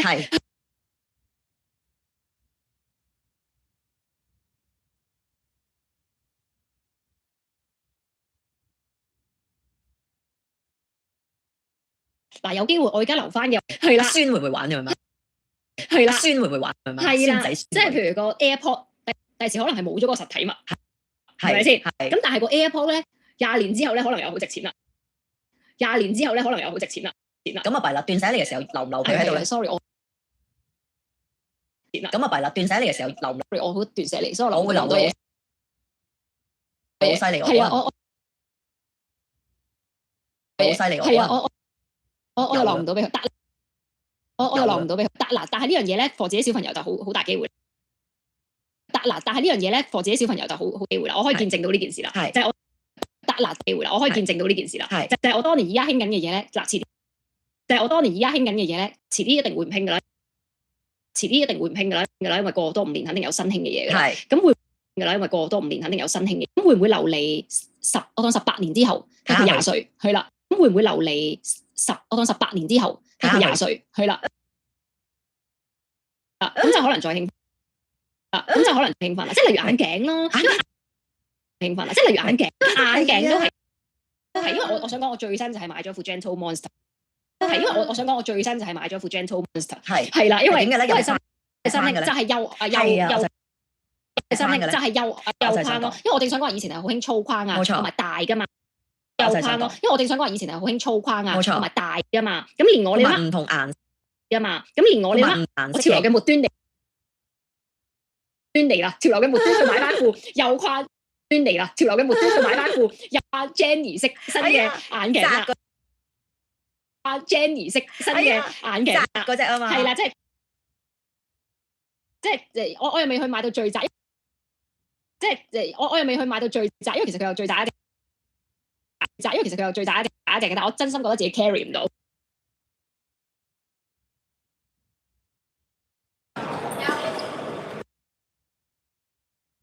真係唔係咁易 carry 到，真係唔係咁易 carry 咯，窄嗰隻，係啊，但係就窄啲，跟住之後就又框咁樣，跟住之後就又框咁樣，即係就好似係貓眼或者係，即係就好似係貓眼或者係好幼，即係點講咧？好似嗰啲幼鐵框、幼鐵框、幼銀框咁樣，幼銀框咁樣，係啦，都係粉藍鏡片粉。係啦，都係粉藍鏡片、粉紅鏡片嗰啲啊嘛，粉紅鏡片嗰啲啊嘛，好勁啊！但係你諗下，可能係當年我老豆做嘢，你諗下，可能係當年我老豆做嘢或者讀書嗰陣時先睇呢啲嘢，或者讀書嗰陣時先睇呢啲噶嘛。明明我哋去大學嗰陣時嗰啲係呢啲噶嘛，明明我哋去大學嗰陣時嗰啲係 Ray-Ban， 係即係粗黑框先係黃道咁樣噶嘛，粗黑框先係黃道噶嘛。你用嗰啲銀框，框你俾人笑你奪啊，框你俾人笑你奪書呆子啦，如果當書呆子啦，當敗類款啦，係當敗類款啦，係啊。但係你諗下近呢幾年又 exactly 興翻，近呢幾年又 exactly 興翻，我就最新。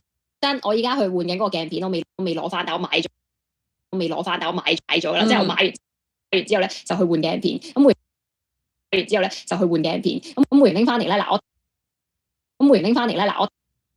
我戴咗幾年之後戴到無聊咧，咁我戴咗幾年之後戴到無聊咧，咁我就留翻18年之後咧就俾我個仔睇我個仔，咁到時換鏡片噶嘛，可以用翻我個框，睇下得唔得？用翻我個框得，係啦，呢一個就變咗一個潮流嘅母子輪迴啊，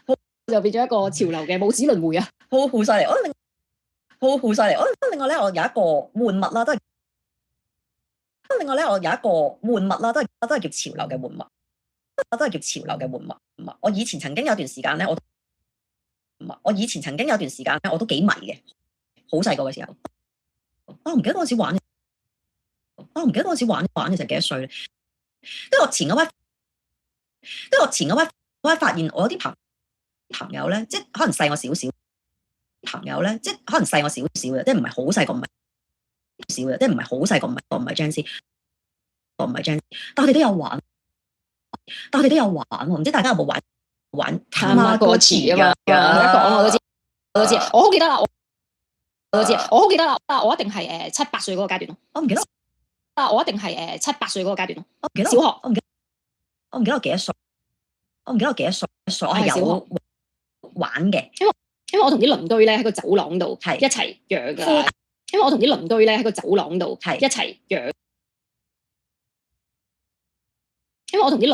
走廊度一齊養。仲係啦，所以我都幾恨，應該去到所以我都幾恨，應該去到中學就唔興噶啦。去到我中學已經唔興噶啦。去到我中學已經唔興。如果我仲帶他媽嗰時翻學，應該會俾人笑，因為嗰陣時打 NDS 嗰啲 friend。係啊，咁所以Game Boy 同埋比較近嘅年代嚟嘅，咁所以當年我咧係小學，因為咁小學6年都好長嘅，我都唔記得係小幾啦。咁但係嗰幾年咧都係 Game Boy 同埋 Tamagotchi。咁但係嗰幾年咧都係全部興嘅年代嚟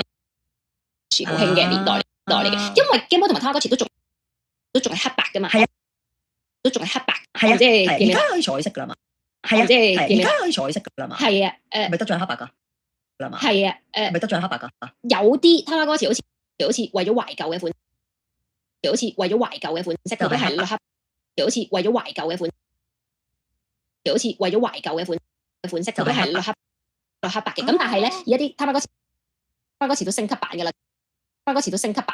做到好多嘢。而家有啲係彩色款嘅啦，而家有啲係彩色款嘅。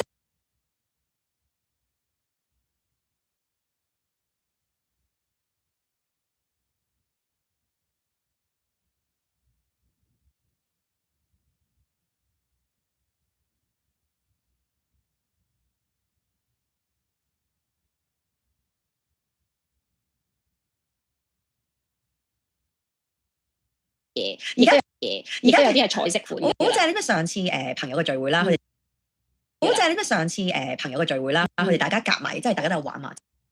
佢哋大家夾埋，即係大家都有玩麻雀。即係佢哋每人有一隻。我哋約出嚟帶開 party。係啊，跟住我哋話做咩？點解要特登約？佢話嚇，我哋特登對稱㗎，我哋特登帶大家嗰隻蛋出嚟交配，帶大家嗰隻蛋出嚟。我哋係唔知點樣做咧，可以大家一齊生合成咗另一隻出嚟咁樣，咁用喺邊咧？約去邊個？我都唔知。跟住我就話唔知。跟住我而家可以玩到咁樣，㗎啦。係啊，同埋我啱啱上個禮拜先去揾我姨甥，同埋我啱啱上個禮拜先去揾我姨甥，我姨甥一部同埋我姐姨甥，我姨甥一部同埋我姐夫，即係一部同埋我姐夫，即係佢哋兩父女啊，係一人養一隻，跟住兩個喺度玩，咯，有共同嘅話題。係啊，跟住我姐夫要翻工啊嘛，跟住就叫佢個女嘛，跟住就叫佢個女幫手開車嘅時候幫佢個女開車嘅時候幫佢要做啲乜嘢咁樣咯，又幫佢要做啲乜嘢，係咪好搞笑？我覺得呢件事都好搞笑。呢個就好明顯一個潮流輪迴同埋，呢個就好明顯一個潮流輪迴同埋古老當時興嘅物咯，都幾 sweet 喎。都幾 sweet 喎，但係我覺得係啊，係。跟住同埋我有問啲 friend 啦，即係其實而家仲有啲咩興啦？嗱，我知道一啲譬如Pokemon 啦，或者係嗰啲卡啦，或者係嗰啲卡啦，Pokemon 卡啦。其實我唔知以前儲我哋閃卡，其實我唔知以前儲我哋閃卡 Yes 卡嘅年代嗰個感覺係咪？但係雖然佢哋而家係追求直戰嘅，係咪？但係雖然佢哋而家係追求直戰嘅，其實係同埋可以炒嘅，係。同埋可以炒，炒到癲咗添啦！炒到癲咗添啦！大家都知，添啦！大家都知幾值錢，好犀利。同埋而家好犀利，同埋而家譬如即係直情唔係講緊潮流添啊！即係而家譬如即係直情唔係講緊潮流添啊！即係講緊係一啲可以係投資嘅嘢，嗰啲講緊係一啲可以係投資嘅嘢，啲籃球卡啊，啲籃球卡、足球卡、NBA 球卡。NBA 球卡嗰啲咧，其實係炒到好癲嘅喎個價錢。其實係炒到好癲嘅喎個價錢。其實我都好認同咁。呢啲卡復興翻係一個古老當時興同埋潮流嘅時興同埋潮流嘅輪迴，即係好似以前我哋 Yes 卡做嗰個概念。不過 Yes 卡又冇去到話要嗰個價值去到咁高啫。但係你諗下儲實體卡呢件事。儲實體卡呢件事，我覺得已經係懷舊同埋復古嘅。呢件事，我覺得已經係懷舊同埋復古嘅啦。因為照計你諗下，因為照計你諗下，我哋因為照計你諗，我哋係嗰啲咩啊？之前係嗰啲 NFT 嘅年代其實你係數碼，其實你係數碼，你係可以儲實，你係可以儲手機，所有嘢都係可以儲呢啲噶啦嘛，你反而係出翻一張實體呢啲噶啦嘛，你反而係出翻一張實體嘅卡，呢樣嘢我覺得已經係卡，呢樣嘢已經係一個懷舊嘅產物咯。同埋仲有而家即係我哋譬如電話，而家即係我哋譬如電話個電話都可以隨時影相啦，電話個電話都可以隨時影相啦，又高清又盛啦，而家係反而興加啲菲林機仔，而家係反而興加啲菲林機仔。而家係反而興加啲菲林機，除咗係真係即係會攞去曬上嗰啲之外，除咗係真係即係會攞去曬上嗰啲之外咧，仲興一啲好細部，好似掛式嘅，咁你可以掛喺個袋度啦，掛式嘅，咁你可以掛喺個袋度啦，或者隨時拎出嚟影。其實咧出嚟嘅像素係一啲都唔高清嘅，佢就係追求中意呢啲啊嘛。追求係啊嗰種窩嘅感覺，係啊嗰種窩嘅感覺，同埋即係留住嗰一刻嘅感覺，同埋即係留住嗰一刻。即係佢講咧興嗰個機仔直情係咧用一次，你講邊部啊？即係用一次就直情你攞去曬，你攞去曬嗰部機唔可以重用嗰啲喎，你知唔知？攞去曬嗰部機唔可以重用嗰啲，有啲菲林機仔。係啊，我知你講邊啲啊。我都覺得好得意。係，所以咧我就即我，that's why 點解我好 buy 我頭先講話我上網見到心理學嘅，頭先講話我上網見到心理學嘅呢一個講法啦，一定係有啲原因嘅。點解我哋呢一個世代無論係你當唔好當老啦，即係中青嘅呢個，好當老啦，即係中青嘅呢個階段都咁中意去復古，或者懷舊咧。其實你好少可聽我哋阿媽嗰個年代係中意復古或者懷舊嘅。個年代係中意復古或者懷舊。咁佢嘅復古係咩？係咩啦？係咯，佢哋仲復啲咩咧？恐龍時代係咪咧？所以我覺得我好認同係一種社會風氣或者佢哋一個生活環境嘅一個反映嚟㗎，係啊，咁所以都係點解 hip hop 嚟㗎，係啊，咁所以都係點解 hip hop 當年會興 hip hop rap 嘅 hip hop 當年會興 hip hop rap 嘅一樣嘢，可能佢哋真係有啲憤世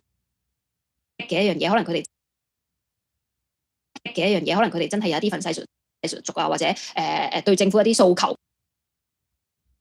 族啊，或者對政府一啲訴求，族啊，或者對政府一啲訴求而去咁樣講。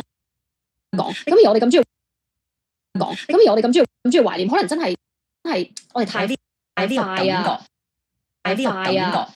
我哋數碼生，所以我哋想追求翻啲懷舊比較熟悉嘅一啲感覺，求翻啲懷舊比較熟悉嘅一啲感覺。即係反而你講起 hip hop，除咗即係衣着方面，咧，我就諗起以前曾經都會興一啲歌都係 hip hop 啦，Eminem 嗰啲啦。但係其實而家咧，香港咧興翻啲 Canton Pop， 香港咧興翻啲即係尤其是80年代嗰啲歌啦，或者 Hey Ronnie, see you later。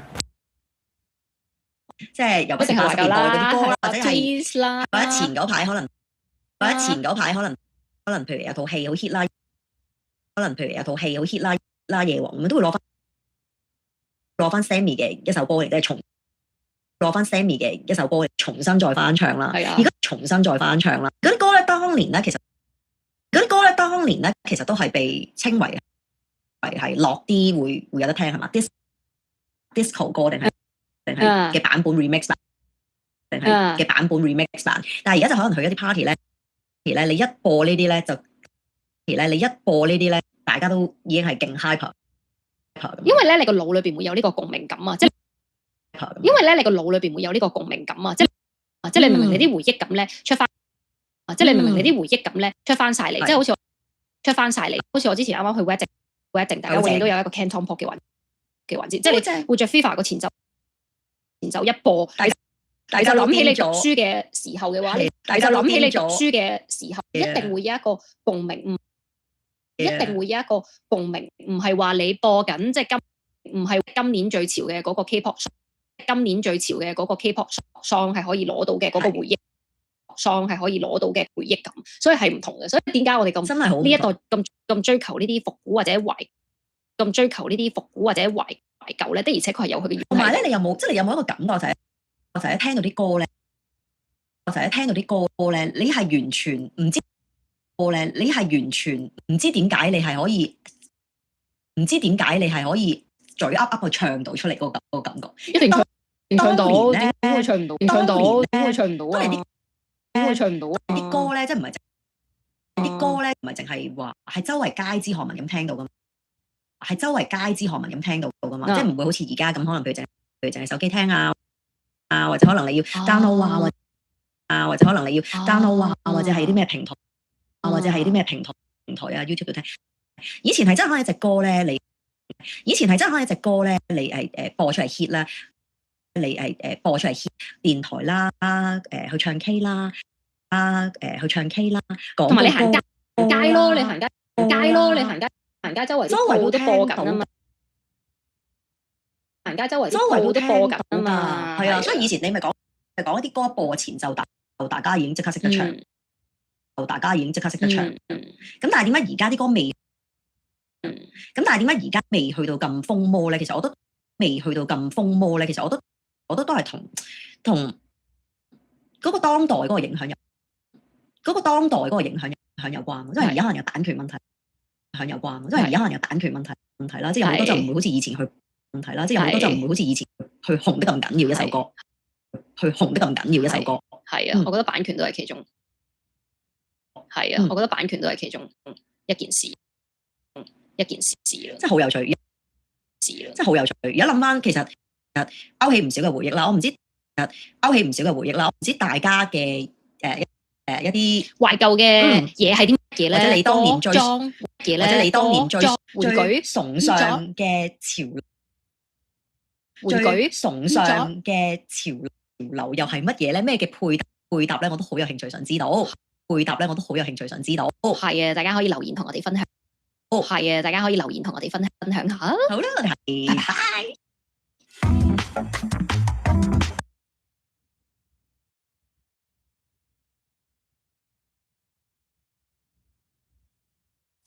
今次真係緣分啦！話說咧，我識咗一個好耐嘅朋友咧。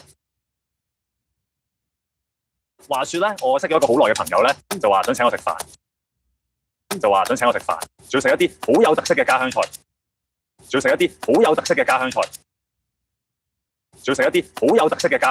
多人多碟餸嘅，你有冇興趣 join？你話有好有特色咧，我就驚噶啦。你話有好有特色咧，我就由你把口講，我驚啊！嗰個菜咧係香港一般地方咧可以話食唔到添嘅。Oh my god，好似好核突咁喎！Oh my god，好似好核突咁喎！你又識咩朋友啊？唔係喎，話時話，嗰個朋友你都識嘅喎，我又識嘅，你識於微？仲要微視，佢又知。點先？你諗到未先？即係諗下，我識而你邊個啊？入嚟啦！係咪有冇走樣先？大家係咪有冇走樣？你咧嗰時係我心目中嘅女神嚟嘅。多謝你。哇！真係而家嗰陣，我作為中間人就解釋下啦，佢哋係同一個選。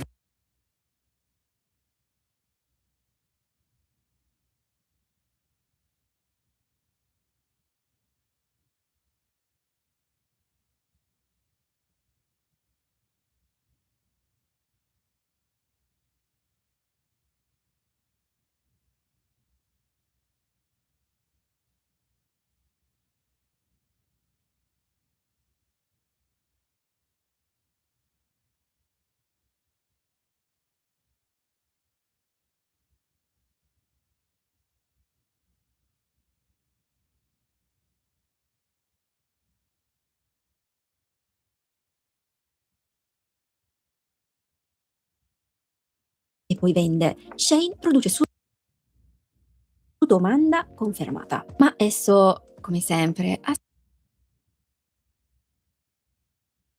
quantità e poi vende. Shane produce su domanda confermata, ma esso, come sempre, ha sempre un lato oscuro documentato. Shane ha sempre un lato oscuro documentato. Shane ha affrontato accuse di sfruttamento del lavoro, violazioni ambientali, pratiche commerciali aggressive. La Francia ha proposto di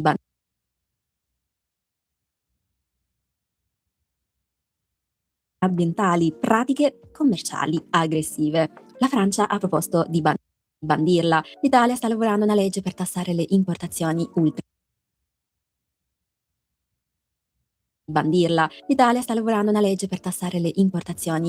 economiche. La Cina stessa a volte prende le distanze e Shane non vende nel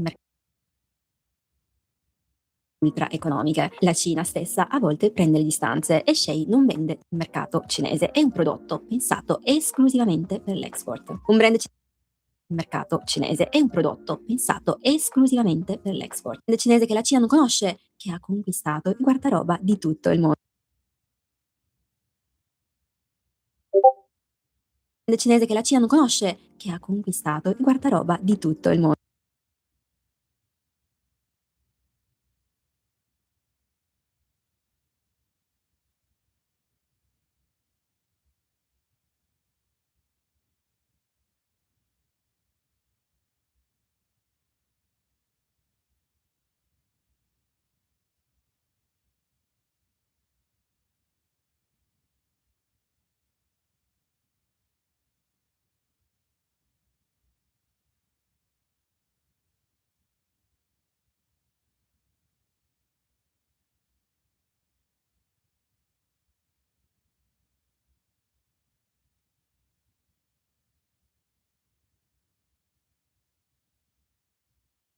Cinese che la Cina non conosce, che ha conquistato il mondo. C'è qualcosa di filosoficamente interessante in questo, ma ci arriviamo dopo. E adesso parliamo dell'altro fronte, quello che trovo più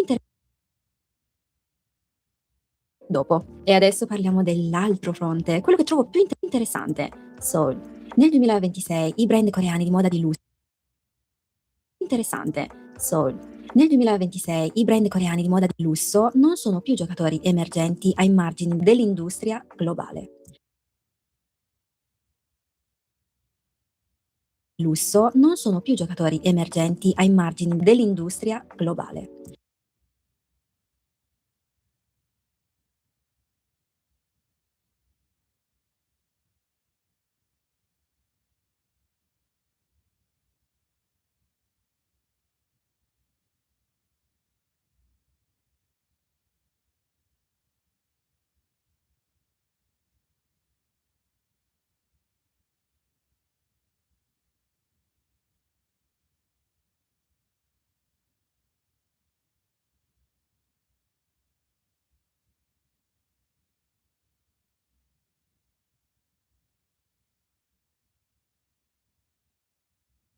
Sono diventati forze culturali fluenti che stanno plasmando la direzione del lusso streetwear in Asia, Europa e Nord America. Ma com'è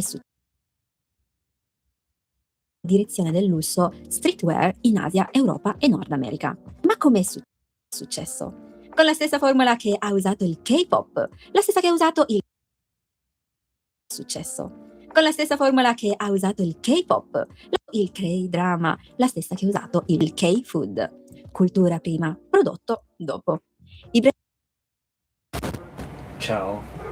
How are you doing? How are you doing?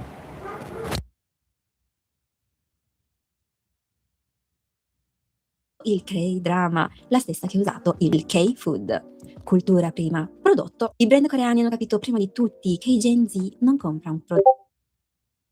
I brand coreani hanno capito prima di tutti che i Gen Z non compra un prodotto per il suo heritage, lo compra per la sua rilevanza culturale. Non ti interessa prodotto per il suo heritage, lo compra per la sua rilevanza culturale. Ti interessa che Chanel esista da 100 anni, ti interessa che Jenny delle Blackpink la indossi adesso. Questo cambio di paradigma da siamo antichi e preziosi a la indossi adesso. Questo cambio di paradigma da siamo antichi e preziosi a siamo rilevanti e adesso è il nucleo della vittoria coreana nel siamo rilevanti e adesso è il nucleo della vittoria coreana nel lusso. Le ricerche globali per Korean fashion sono cresciute del 200% in 3 anni. Lusso. Le ricerche globali per Korean fashion sono cresciute del 200% anni. Il mercato globale della K-fashion vale 10 anni. Il mercato globale della K-fashion vale 10,2 miliardi nel 2025 e crescerà a 30,8 miliardi entro il 2033. 10,2 miliardi nel 2025 e crescerà a 30,8 miliardi entro il 2033. Il mercato della moda italiana cresce al 6% l'anno. Seoul Fashion Week attira il mercato della moda italiana cresce al 6% l'anno. Seoul Fashion Week attira buyer internazionali, influencer globali e retailer di lusso che cercano la prossima buyer internazionali, influencer globali e retailer di lusso che cercano la prossima ondata di innovazione streetwear. Designer coreani sfilano a Parigi. Prossima ondata di innovazione streetwear. Designer coreani sfilano a Parigi, Milano, New York e poi scelgono strategicamente di tornare a Seoul. Non per Parigi, Milano, New York e poi scelgono strategicamente di tornare a Seoul. Non perché non abbiano alternative, ma perché Seoul è dove vogliono stare. E perché non abbiano alternative, ma perché Seoul è dove vogliono stare. E ovviamente, come sempre, vi racconto la storia che mi ha fatto venire voglia di fare. E ovviamente, come sempre, vi racconto la storia che mi ha fatto venire voglia di fare questo video.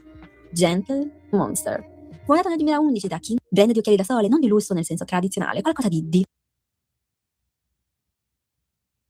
brand di occhiali da sole, non di lusso nel senso tradizionale, qualcosa di diverso. Il concept ogni store Gentle Monster nel mondo è una installazione d'arte diversa. Non entri in un negozio, entri in un mondo, è una installazione d'arte diversa. Non entri in un negozio, entri in un'esperienza. I store cambiano concept ogni pochi mesi, ci sono robot,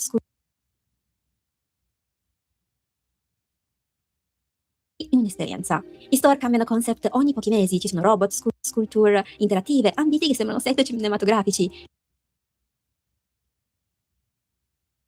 Sculture interattive, ambiti che sembrano set cinematografici. Le persone ci vanno per fotografare, per guardare e poi eventualmente comprare gli occhiali. Le persone ci vanno per fotografare, per guardare e poi eventualmente gli occhiali. Nel 2024 789 miliardi di won di revenue, circa 575 gli occhiali. Nel 2024 789 miliardi di won di revenue, milioni di dollari. Utile operativo raddoppiato anno su anno, superando i 200 milioni di dollari. Utile operativo raddoppiato anno su anno, su 200 miliardi di won. Questi sono i numeri di un brand di moda, questi sono 200 miliardi di won. Questi sono i numeri di un brand di moda, questi sono numeri di un conglomerato del lusso. E poi, mid 2025, Google investe 100 milioni, numeri di un conglomerato del lusso. E poi, mid 2025, di dollari in Gentle Monster. Valutazione 2,7 miliardi, accordo di dollari in Gentle Monster. Valutazione 2,7 miliardi, sviluppato i prossimi Android XR Smart Glasses insieme a Samsung. Gentle Monster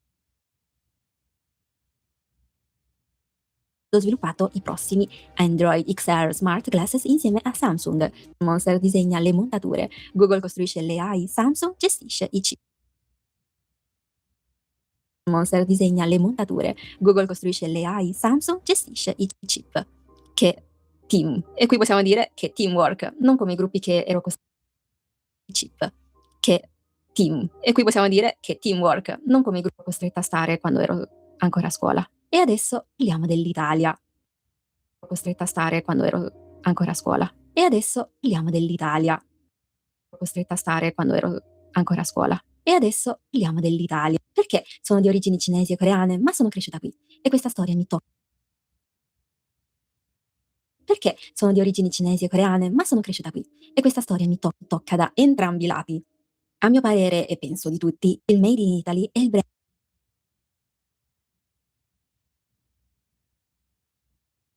Tocca da entrambi i lati. A mio parere, e penso di tutti, il Made in Italy è il brand più potente che l'Italia abbia. Gucci, Prada, Armani, Versace, Bulgari, ma il brand più potente che l'Italia abbia. Gucci, Prada, Armani, Versace, Bulgari, ma anche, e forse più importante, la filiera di piccole e medie imprese. Ma anche, e forse più importante, la filiera di piccole e medie imprese. Ma anche, e forse più importante, la filiera di piccole e medie imprese artigiane che producono.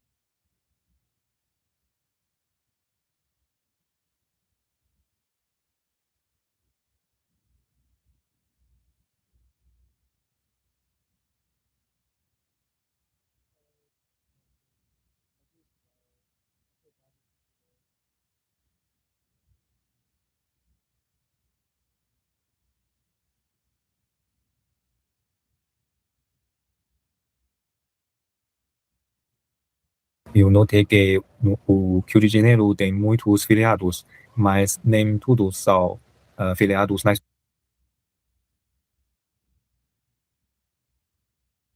nacionais, como o Dia de São Jorge. Gostaria de saber por que esses filiados religiosos não são filiados nacionais. Isso tem alguma relação com a história? Speaking Brazilian Podcast, Nacionais. Isso tem alguma relação com a história? episódio 18, take 1. Olá, eu sou a Virginia. E eu sou o Rob. Bem-vindos ao Speaking Brazilian Podcast. Neste podcast, você vai ouvir conversas autênticas em português brasileiro. Eu sou Virginia, sua Conversas autênticas em português brasileiro. Eu sou Virginia, sua professora brasileira, e estou aqui com o Rob. Oi, Rob. Oi, gente. Sobre o que vamos falar hoje, Rob? Oi, gente. Sobre o que vamos falar hoje, Rob? Hoje nós vamos falar sobre feriados, algo que o brasileiro não sei se adora, mas hoje nós vamos falar sobre feriados, algo que o brasileiro não sei se adora, mas nós temos muitos. Muitos feriados no Brasil. Exato. Mas nós temos muitos. Muitos feriados no Brasil. Exatamente. Sim, vamos falar um pouquinho sobre a diferença entre feriados nacionais, estaduais, municipais. Acho que vai ser interessante. A diferença entre feriados nacionais, estaduais, municipais. Acho que vai ser interessante a nossa conversa. Todos os tipos de feriados. Interessante a nossa conversa. Todos os tipos de feriado. Sim, mas antes de começarmos, gostaria de lembrar que nós oferecemos transcrição deste episódio para que você possa ouvir e ler ao mesmo tempo. Transcrição deste episódio para que você possa ouvir e ler ao mesmo tempo. Esse exercício vai ajudá-lo a desenvolver sua compreensão oral e ampliar seu vocabulário. Para baixar a transcrição, use o link que está na descrição deste episódio ou visite nosso site speakingbrasilian.com. speakingbrasilian.com. E no mesmo lugar você pode nos enviar perguntas para a gente responder nos próximos episódios. Nós adoramos as suas perguntas e precisamos delas. Sim, nosso podcast é baseado nas suas perguntas. Isso. Sim, nosso podcast é baseado nas suas perguntas. Isso é uma conversa não sincronizada entre nós e vocês e nós. Exatamente. Falando nisso, vamos para a nossa primeira pergunta? Vamos. Lá. Exatamente. Falando nisso, vamos para a nossa primeira pergunta? Vamos lá. Eu estou estudando no Rio de Janeiro. Eu notei que o Rio de Janeiro tem muitos filiados. Eu estou estudando no Rio de Janeiro. Eu notei que o Rio de Janeiro tem muitos filiados, mas nem todos são filiados nacionais, como o Dia de São Jorge. Mas nem todos são filiados nacionais, como o Dia de São Jorge, porque esses feriados religiosos não são feriados, porque esses feriados religiosos nacionais, isso tem alguma relação com a história? Muito interessante essa pergunta, Yuchen. Muito boa pergunta, muito boa pergunta. Porque é algo que faz parte da vida de quem mora no Brasil, né? Feriados. Porque é algo que faz parte da vida de quem mora no Brasil, né? Muitos feriados, e como você observou, Yuchen, alguns feriados são nacionais, muitos feriados, e como você observou, Yuchen, alguns feriados são nacionais, outros são apenas estaduais, e alguns são realmente municipais, só apenas naquela cidade. Outros são apenas estaduais, e alguns são realmente municipais, só apenas naquela cidade. Outros são apenas estaduais, e alguns são realmente municipais da cidade. Exatamente, exatamente. Nós vamos falar um pouquinho sobre isso. Eu acho que é bom começar explicando o que... Nós vamos falar um pouquinho sobre isso. Eu acho que é bom começar explicando o que é um feriado, né, Rob? Exato. O que é um feriado, Virginia? O que é um feriado, né, Rob? Exato. O que é... Feriado são dias nos quais nós não trabalhamos. Feriado são dias nos quais nós não trabalhamos por lei. Há uma lei, ou federal, né, de todo o país, ou do estado, decretada, que diz que aquele dia é um dia de descanso, então geralmente decretada, que diz que aquele dia é um dia de descanso, então geralmente todas as instituições governamentais estão fechadas, escolas não há aula, todas as instituições governamentais estão fechadas, escolas não há aulas. Com relação a lugares privados, empresas privadas, isso depende. Algumas empresas com relação a lugares privados, empresas privadas, isso depende. As empresas privadas funcionam normalmente em feriados, mas eles precisam pagar mais.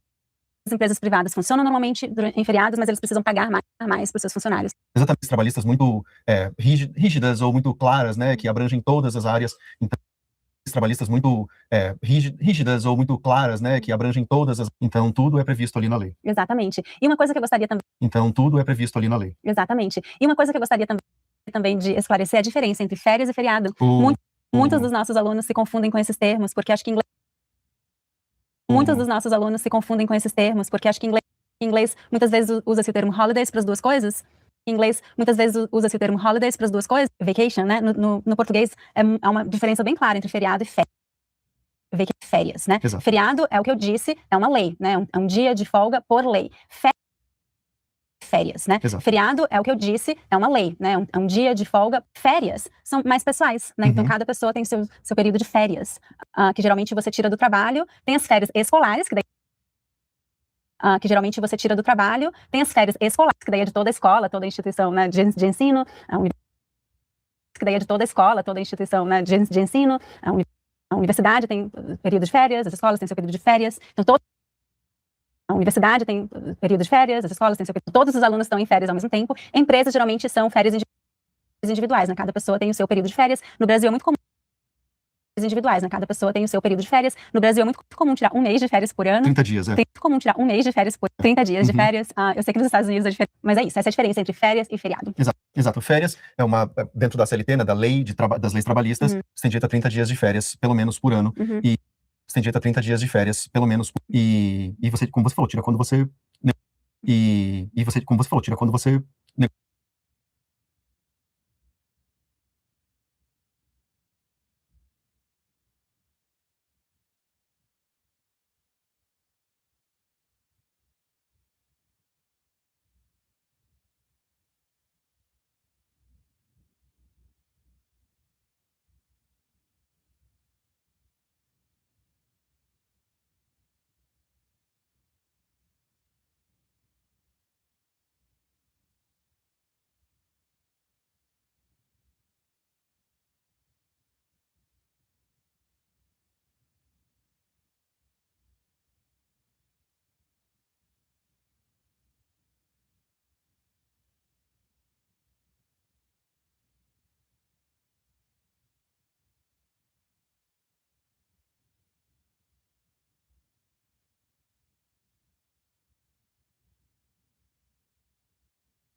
What time does Kevin go to sleep?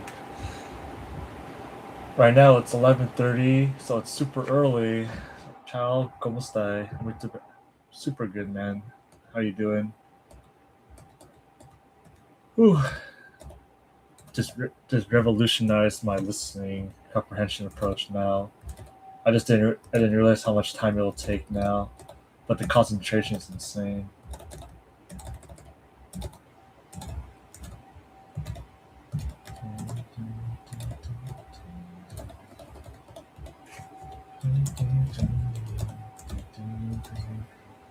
Sono stanco.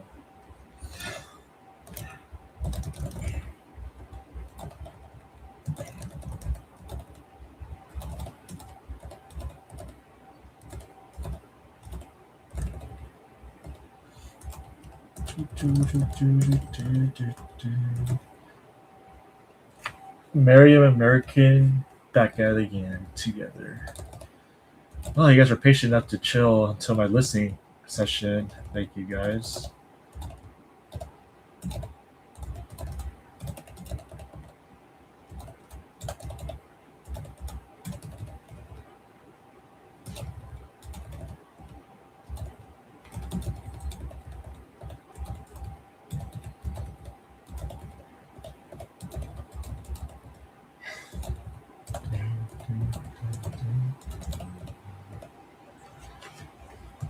Am I 100 yet? 55. What the heck? I'm going too slow.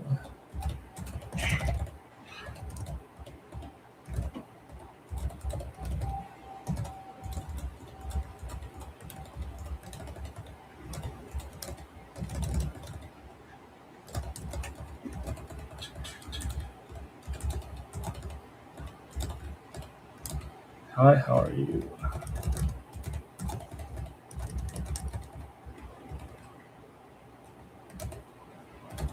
Oyster Field. What a name.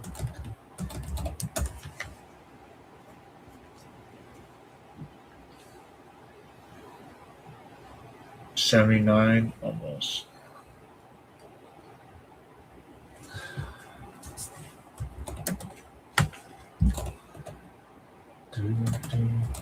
Alright, I'm a bit tired right now.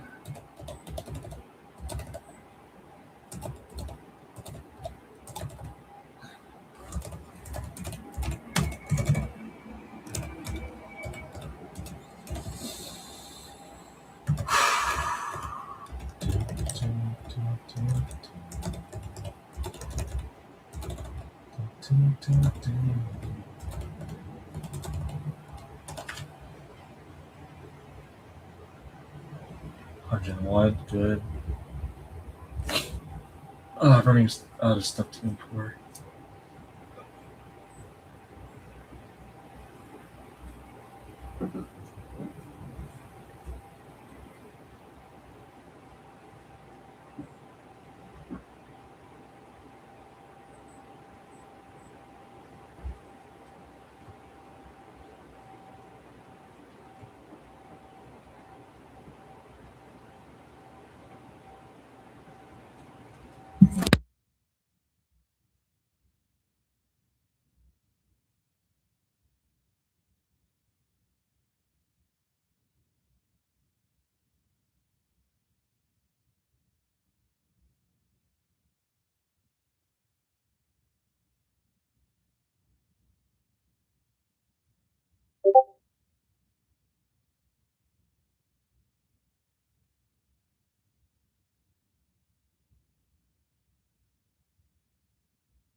Keyboard sounds so calming. Do you want me to keep the mic on for the keyboard, or I can mute myself? I never thought hear someone say the keyboard is soothing.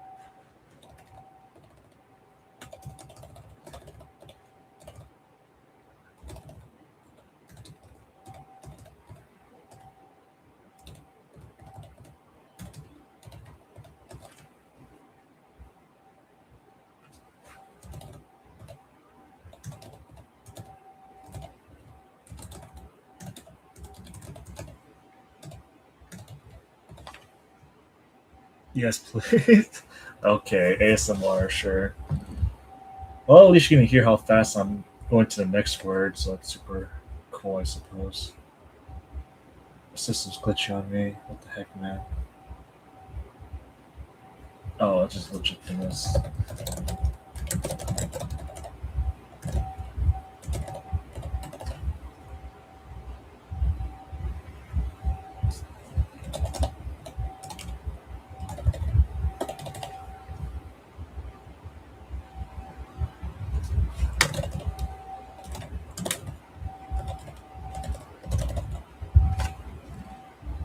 Bathroom break, be right back.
Kevin, what time is your place?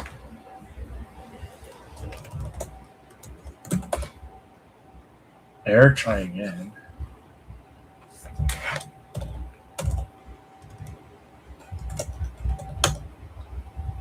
Air, try again. 11, 30. Wait, I can't even type numbers. 11:37 a.m. Am I tripping?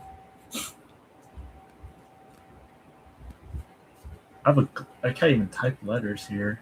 Actually, let me try resetting the stream real quick. I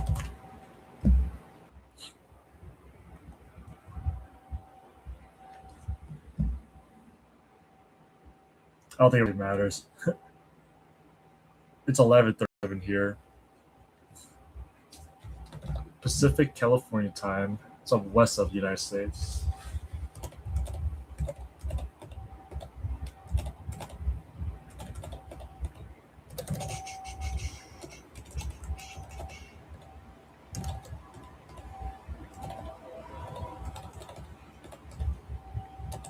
It's 9:30 p.m. in my region. You're in Asia, right?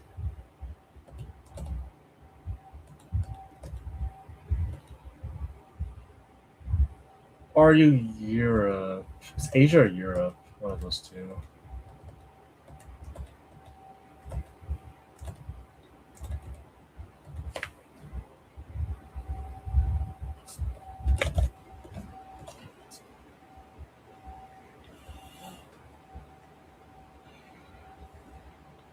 $50 French words today? Sure, I'll take it. I'll take it. From Egypt, so it's in between. I appreciate you spending your time from Egypt to chill with me on this stream.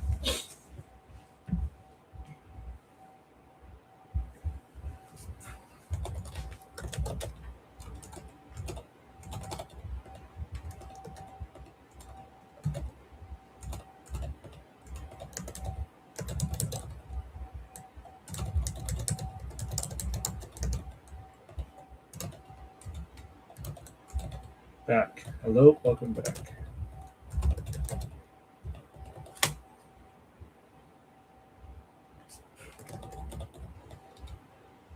Welcome back.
Thanks.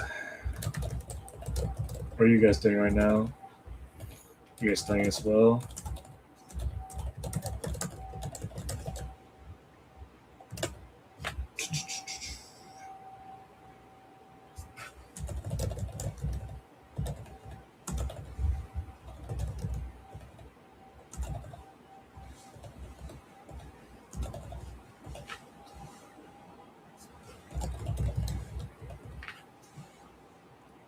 $100 yet? Yep, 100. Let's see. Asian languages.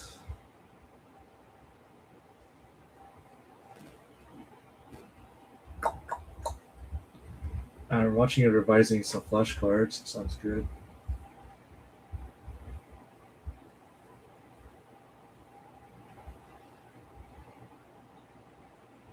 My TV is still on, so I'm studying Italian right now. Good. Keep the study up.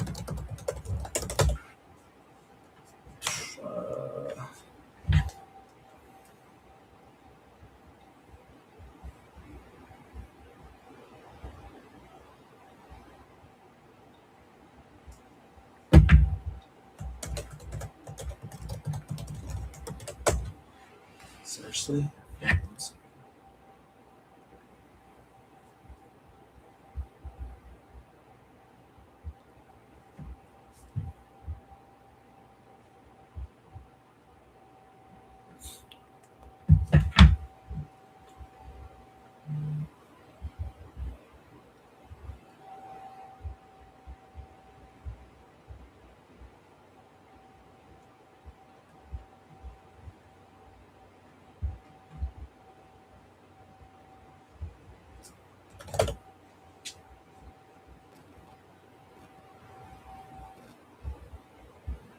I just want to sign into my account, man.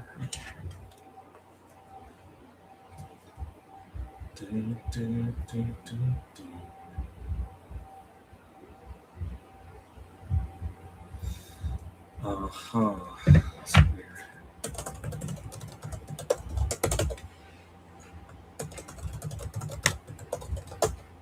Oh, that's what it was. Skip. Skip.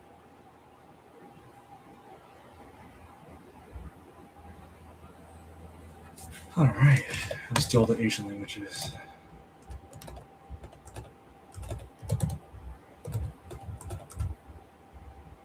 You find yourself being impatient, want to be fluent as fast as possible? No. Maybe only one language, only the languages I need for survival, which is going to be Cantonese in my case. Everything otherwise, you're gonna more likely gonna have to wait. You could speed run it, honestly. Sometimes I feel impatient. Yeah, it's okay. It just means that you have a lot of pressure on you somehow. It slows my progress. Well, there's a few things you can do. You could do a method that is more efficient at the same amount of time. You could do more, but at the risk of you might give up on the language because all the stress you're trying to accumulate yourself. My recommendation is you should probably take a nap or just have something to distract you from language learning. Just say, this is my minimum requirement today. I've done it. I'll come back tomorrow. If your life depends on it, you should pretty much push yourself. But if you gotta ask yourself, am I going to be using this language anytime soon? No. Okay. See, that's your pressure's already relieved from there on. If you need it now, then I understand how you feel for sure. Because I'm in no pressure to know all these languages. It's not like I'm going to be taking a diplomat exam, right? If I'm taking like an exam for being a diplomat, then I definitely could have that pressure. But there's no pressure on me, so only Cantonese and Mandarin. That's about it. I did my Mandarin last night, 12 a.m. So I didn't do it today because I already did it already. So thank goodness I can skip that. Doing Mandarin with the blurred subtitles is super interesting.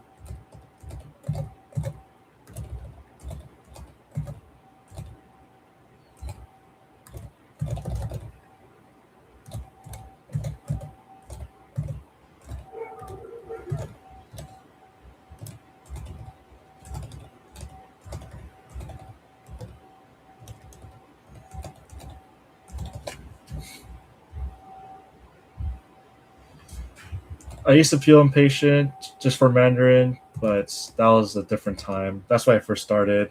Because I honestly told myself, how often am I really going to speak this language? Technically, it could be any day I want because there's so many Chinese people, but I'm in no pressure. You just got to accept that you can't rush it. You could rush it for easy languages, but you can't rush it for hard languages. If your language is like Italian, then you can pretty much just do a lot more and be happy with it. I'm afraid that when university starts, I might neglect it happy before, so I'm trying to build the habit of studying every day. Well, you can always try my method. It only takes like 10 to 15 minutes per listening session. So because I do everything in 5-minute chunks. You do 5-minute chunks every day, you're gonna understand a lot at a certain moment. If you're doing like hard languages, okay, then you might as well just try to commit at least 1 hour a day at best. You can always just tell yourself, I should wake up an hour early, blah blah, if you really want to. That's just an option.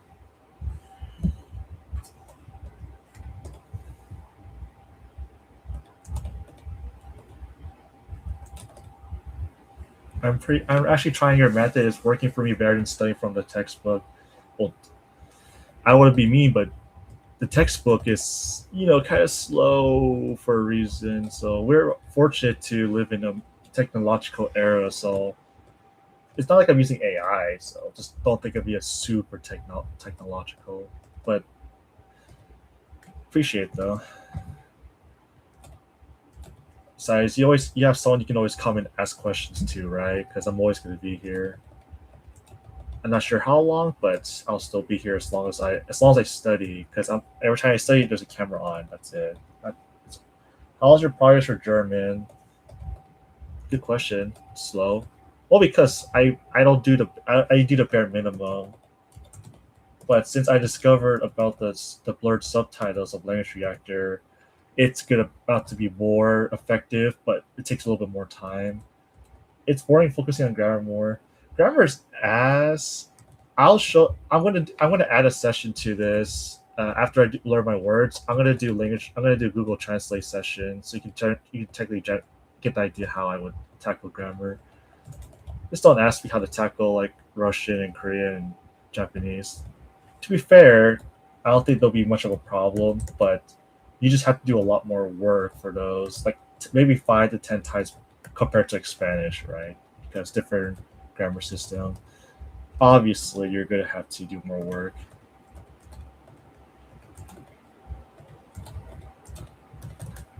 I'm just gonna do the 3 basic. My goal is to do listening, the minimum requirement for listening with highest efficiency, learning words, and Google Translate. That's it.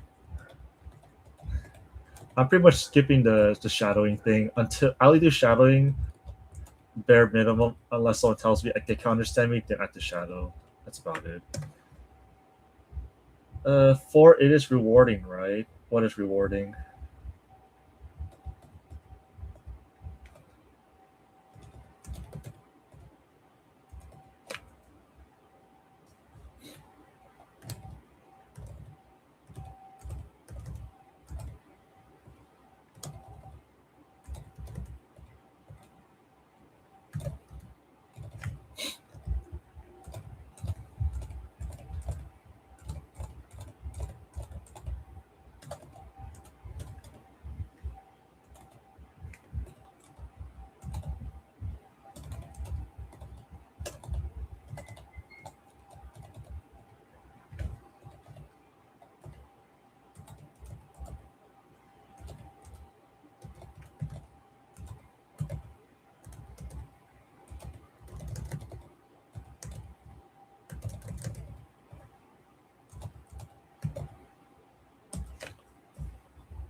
Whew. I'm so glad to make Vietnamese very learnable now on Link. More learnable than before. I just want the words, man. Give me more words. Let's see what time. How long have I been streaming? 2 hours. Okay, I did a good amount, so I'm trying to like do speed runs in terms of my routine. But it seemed like that with the blurred subtitles, the concentration's a lot higher, requires more time a little bit, but the efficiency I guarantee is gonna be a lot higher. Korean grammar is gonna be the most annoying. Listening, speaking is always gonna be Korean and Japanese because opposite grammar to me. If you like take a while to learn these languages, they are hard or it takes time. Definitely. Yeah. Honestly, I don't really plan to be like fluent or anything in these languages. I just want to understand what they're saying. Because how often am I really going to speak Japanese or Russian, right? Let's be honest. I think would you rather speak it but not understand it, or would you rather understand it but not speak it? So it's pretty much like being an average like person, like Americans. Americans are known to be bored and not speak a second language.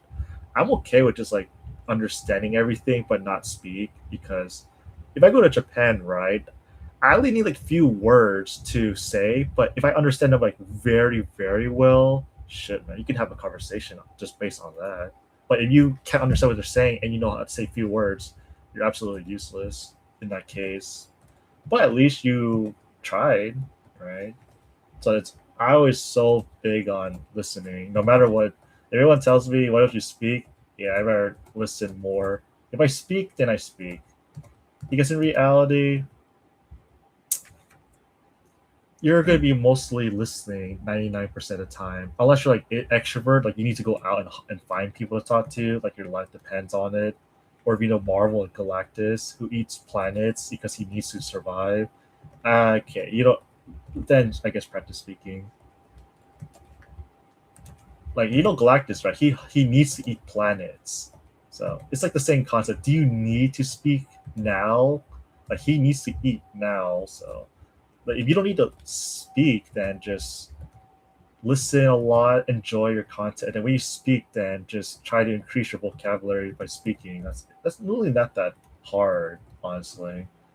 You have to pretty much talk. You're gonna talk like a baby in the beginning, so it's okay. That's why I'll probably do a session just for training how to speak now.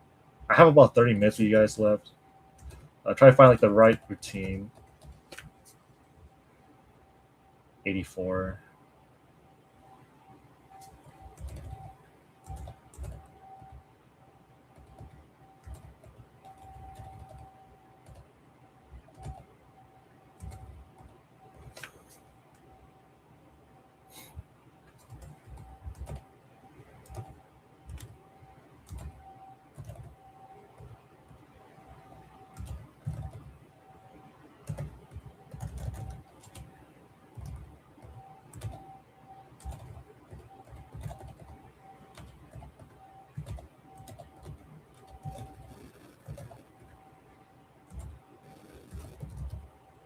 Do, do, do, do, do.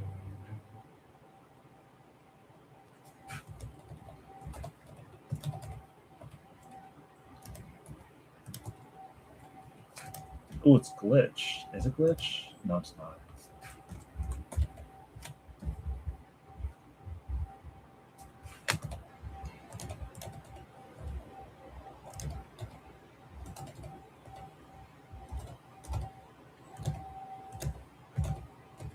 Yeah, I do need to focus. I'm gonna neglect all the Romance languages.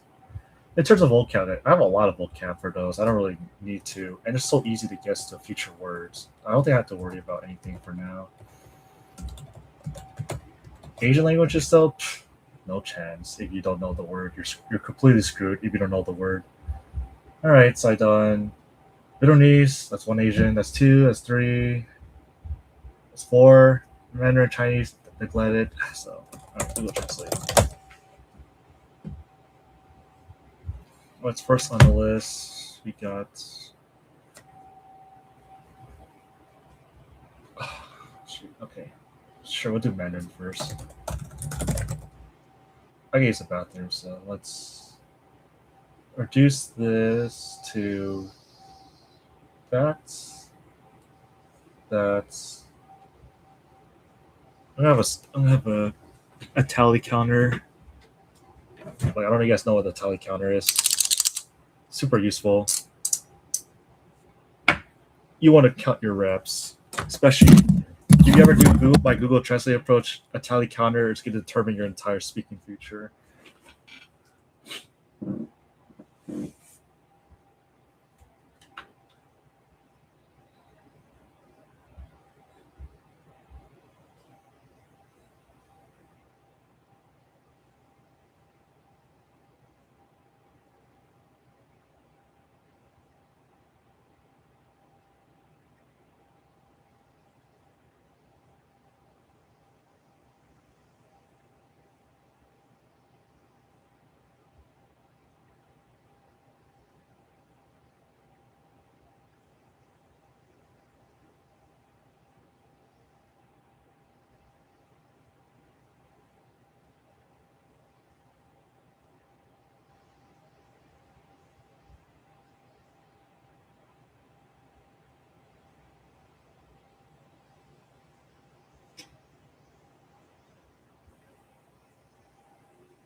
I try to practice with Google Gemini and his voice accent when I switch to English, German, and it's so cool. It's like talking to 3 different people.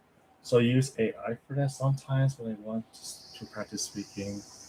Yeah, it's legit. I can't do it, but if you can do it, you should take advantage of it. All right, tally counter. Let's do this.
Do you also learn idioms? No.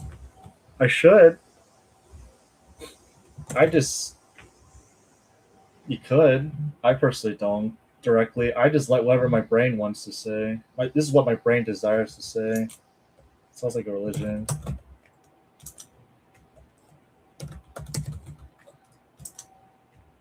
Yeah, my approach is gonna be weird because I let my brain just talk to itself and then it just autocorrects.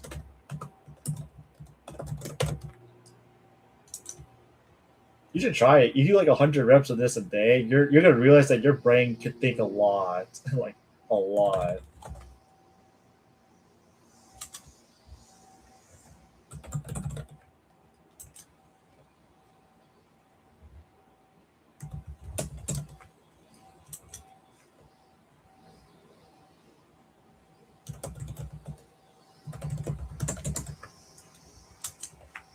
Alright.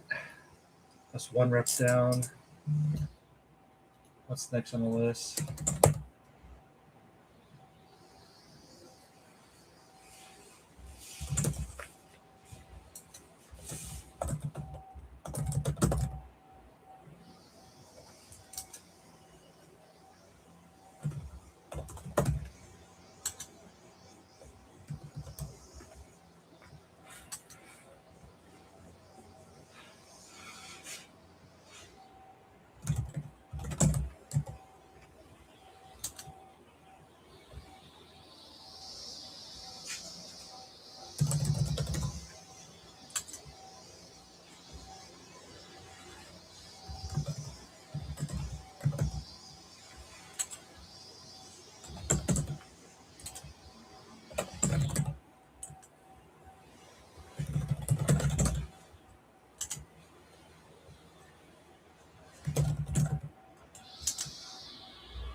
2 days ago, I found my brain repeating 4 Korean words which I have not studied before. I've realized because I've been watching a Korean drama, I might have heard those words multiple times. There you go. That's like your listening portion helping you out. Yeah, that's pretty cool though.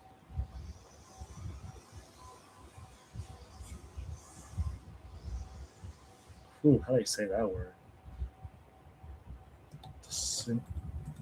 I don't want to learn that word.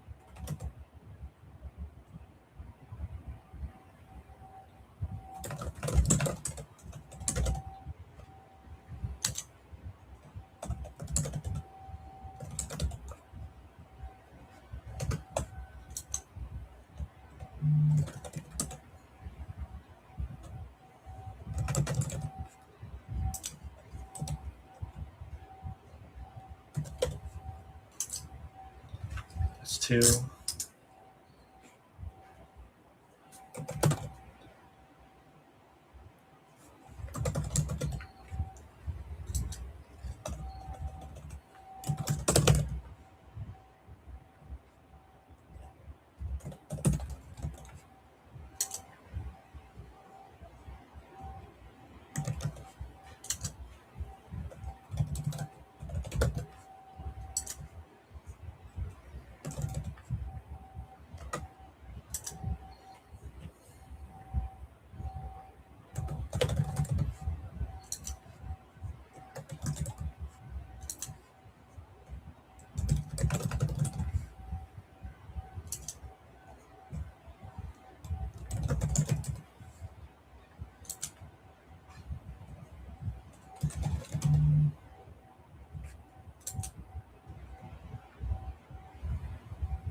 How'd you learn the chin? The what?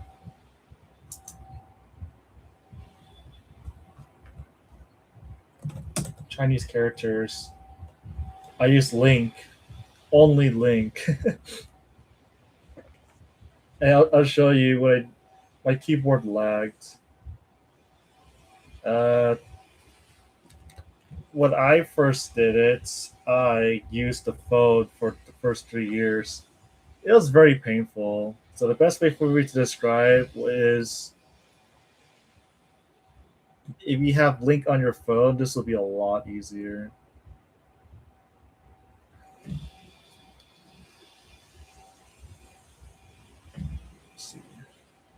I would have this, and I would just click on the yellow click, and just learn it like that, and then that's it. I just repeat that for the next 100,000 times, or 1,000,000 times, and then next one.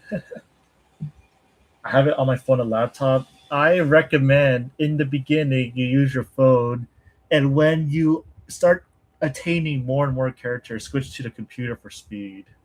So the phone is to help you concentrate on the character better. I recommend you ignore the tones.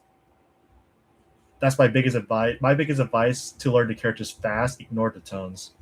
Everyone's gonna argue on me on that part though, so it's up to you. You want to believe me? Believe me. 相信我。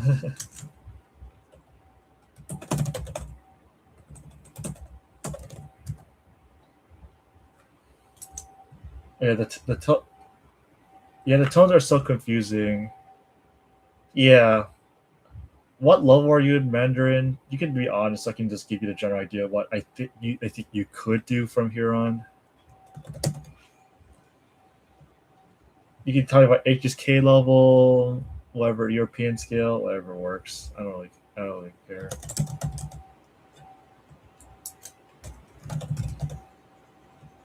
But if you want to learn how to read the characters fast, okay. Yeah, I got. It depends on how you ask me from here. How do you like? What's your level?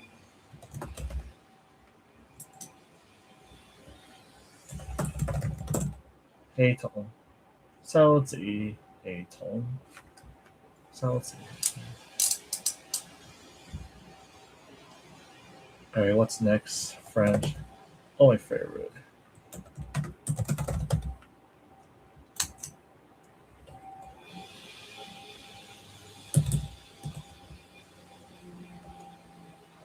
Whew, my brain is like speaking French.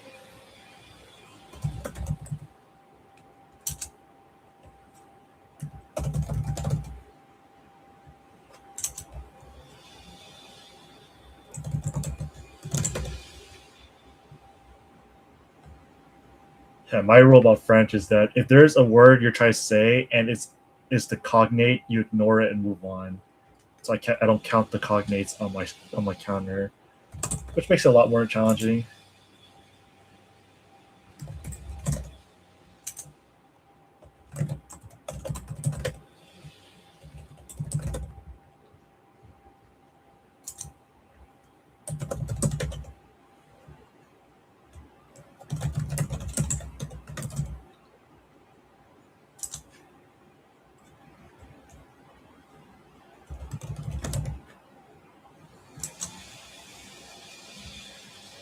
I'm not learning it, but I tried before and couldn't really memorize the characters. Okay. Now I guess my question is, why are you memorizing the characters? And now from here you're gonna think, what do you mean memorize? What do you mean not memorize? You don't memorize the characters, you adapt to it. You don't memorize. It's kind of useless to memorize. Okay, not useless. It's very painful to memorize. I didn't memorize anything. Maybe in the beginning, but it's not a good idea to force it.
Malheureux.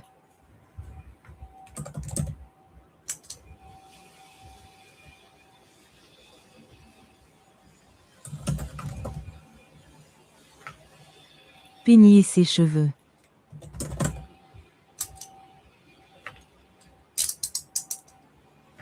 Next, Korean. Alright, that's gonna be fun. I also tried learning Japanese before, but I couldn't keep all hiragana, katakana, and kanji together. Yeah, your system's too slow. You need a faster system. It's fine though. The language is super hard. You can always try whatever. I would recommend LingQ, but that's just me. I'm being biased though at this point.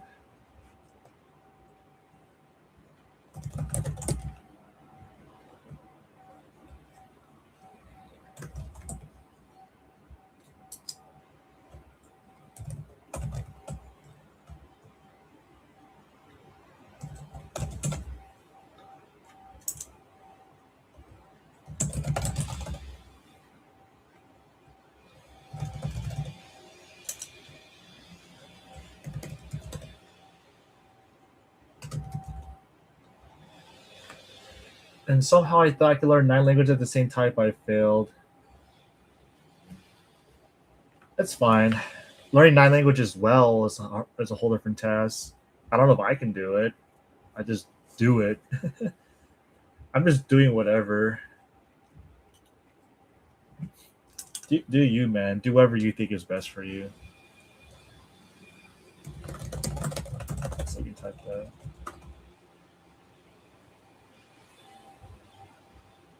Oh, that's okay. That makes sense.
All right, next.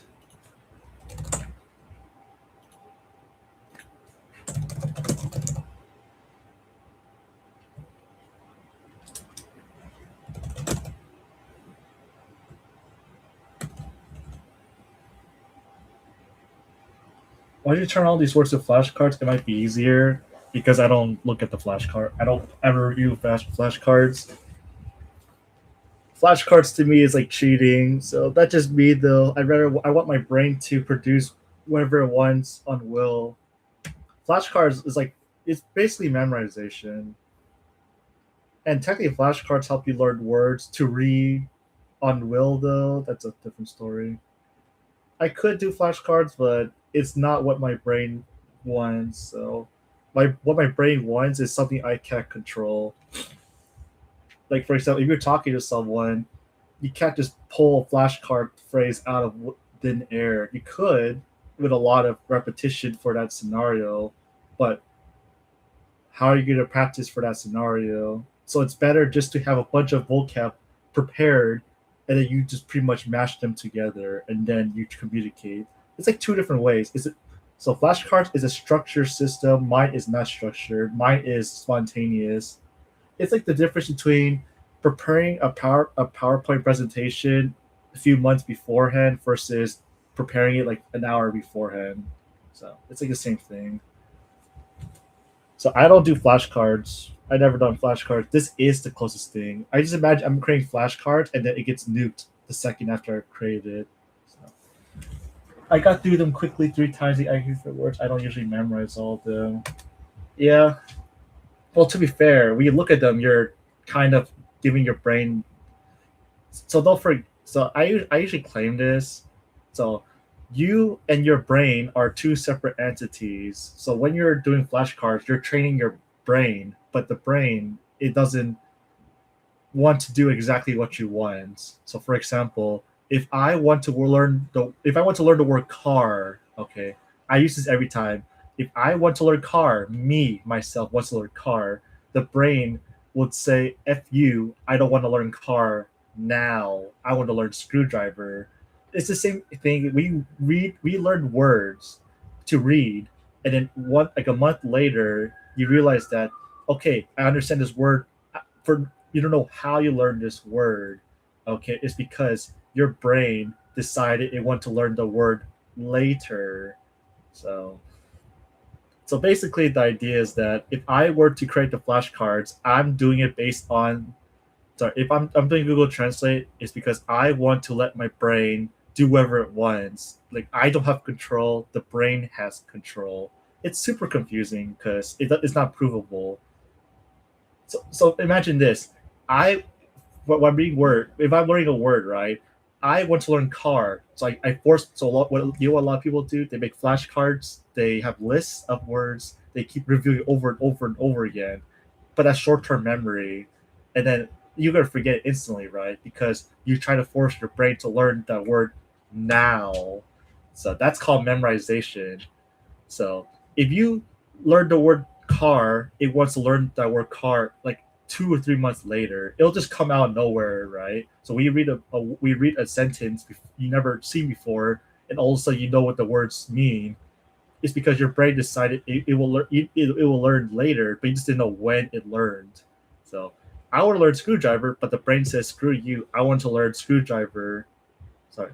I want to learn car, the brain wants to learn screwdriver. So the brain is like a rebellious child. You have to let your brain do whatever it wants. So basically, I just let my brain talk to itself and say whatever it wants, so that when I talk to someone in real life, the brain is already prepared words for you. Just a new perspective unlocked. Yeah. So just think about this. Don't forget this quote I'm going to say. You and your brain are 2 separate entities. You're not the same. So whatever you're studying as the person, imagine you have a rebellious kid. So that's the general idea.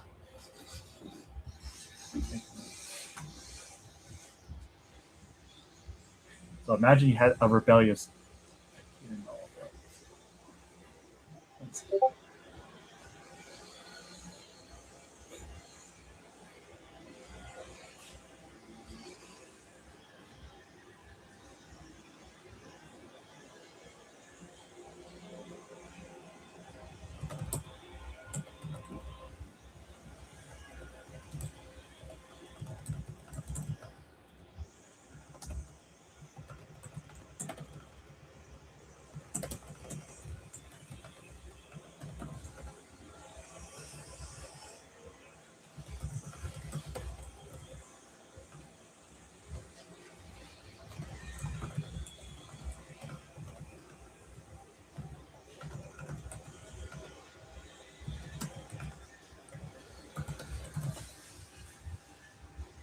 okay, so my quote is, you imagine you have a rebellious child. When you try to force the child to do whatever it wanted to do, whatever you wanted it to, it will do the opposite of what you want it to do. So keep that in mind. So you want to accommodate for that rebellious child. Just let it do whatever it wants. Okay. So for example, if I put food on the floor, you can't force the kid to eat now. It'll eat like an hour later. So just do it, and then don't expect the results to come now. It will come later. Same idea. You and your brain are not the same entity. You are you, and your brain is a separate entity. There you go. Quoted. I don't know.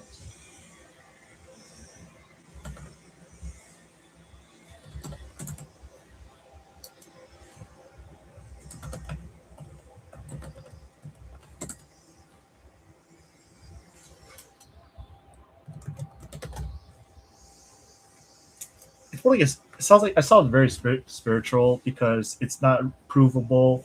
But when you think about it from a reading perspective, you realize that you are just learning the word out of nowhere. Like you can also read a word. Cool, right?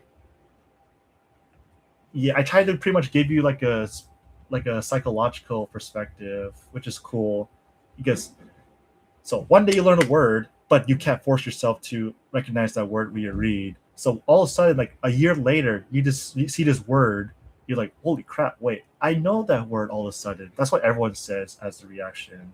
See, that's the same effect I'm doing now. So one day so basically for Mandarin, I did like 100 Google Translate reps every day.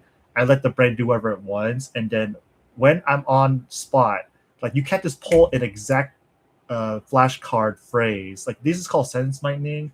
It's super good, okay, but you have to prepare for any specific situation. Like if you're asking to order food, then you can say like, "All right, I want to order food." So that's a typical phrase. But when you talk to like a native speaker, it's free for all. Any phrase can come in, okay. So you can always just learn how to learn phrases, which is fine.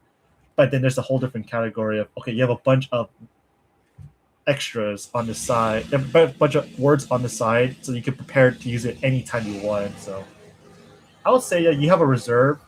So imagine you have an army, right? Like a soldiers, you have soldiers, that's your flashcards. They're all ready for specific cases like war. And then you have the special ops unit, like the special units who come when you need them for a specific case. So for example, if the country is invading you, the special ops can come in anytime because they're all prepared. But the soldiers are not prepared for invasions. I don't know. I'm making stuff up. It doesn't really matter. I'm renting. So. In reality, if I want to speak all these languages now, I would have to do 100 reps per language, which is so long. So I am doing just 1/10 of my progress speed.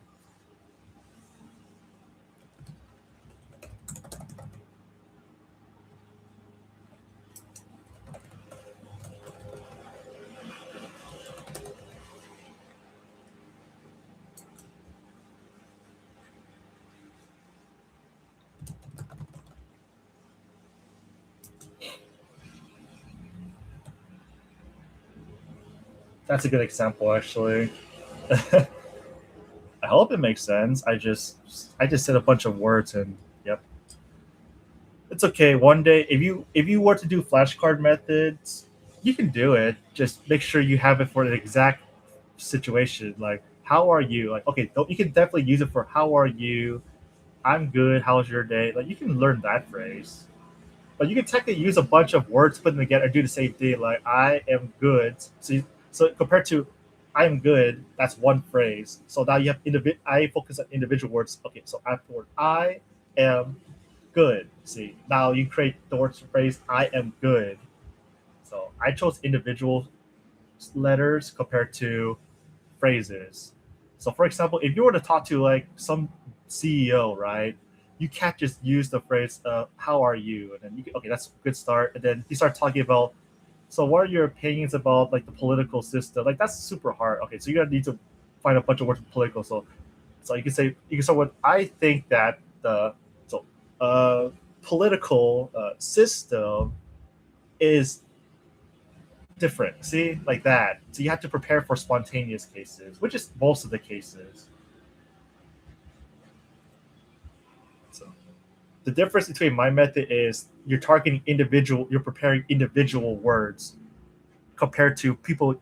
Flat sentence mind is good for very consistent normal cases, like the most common cases. I would like to order. I like your dog. It's so cute. I love Jesus. Right. So those are easy. You can definitely do flashcards for those. I could do it. I hate flashcards, so it's a personal thing. It's too much work. Shigoto suguri desu. I don't know. Shigoto ga suguri. I was close. See, I got the word work and too much. So shigoto and then something. There's some rule. Shigoto ga suguri. See, I got like the general idea. So now I have the Google Translate to fix my mistake. So next time I can most likely say unwill if I want to. Like watashi wa jimon jubi desu. I'm ready to order. Shumo no Jumi ga dekimashita. Okay, sure. So now I corrected my grammar. Shumo no Jumi ga dekimashita. So I pretty much have individual words prepared for any case, but the grammar is a whole different case. The grammar system is your brain has to be fast enough to put the words in the right place, and that's it. Like Mandarin Chinese. If you ever hear me talk Mandarin Chinese, just know that I am saying a bunch of individual words instead of a phrase. So individual words I don't treat as a phrase. So if someone asks me about like the technology, I'll start talking about technology is advanced for the society for this reason. See, like those are individual. You're not gonna flashcard that. Like in Italian example, you can never say ciao to your boss where it's considered rude. But you want to greet stranger formally, you would say buongiorno, come stai. Yeah, that's a cultural thing. That's called social awareness. So you learn, you know the words, but of course you have to figure out which context you have to use it at naturally. So basically, I'm just creating phrases, or sorry, I'm creating words that it's universal. Okay, like I might disrespect someone, but they understand me. So if you make the mistake, the next time your brain will always remember the brutal memory of you messing up. So that's why if you can't understand what the person's saying, you always can remember that moment. Yeah.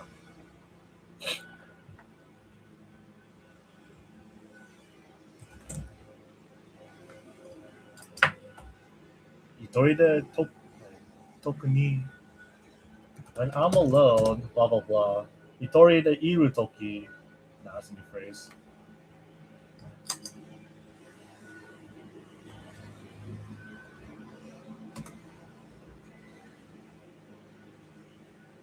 Tashi no futsu.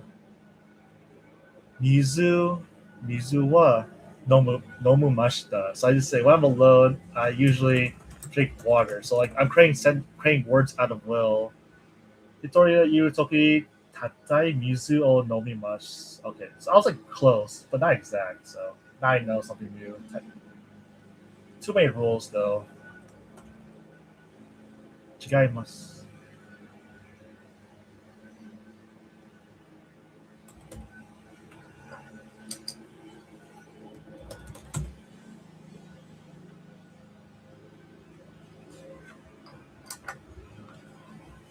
Yeah, they doesn't really only French people judges you though. That's literally it, which is fine because you just makes you want to either be more motivated or just give up. So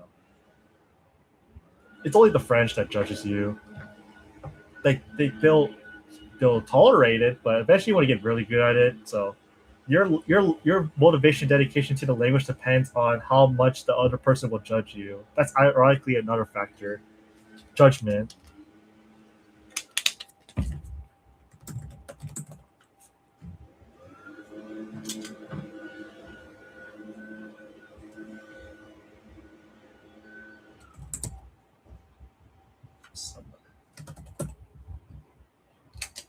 Why would they judge you? I I don't know. They just do.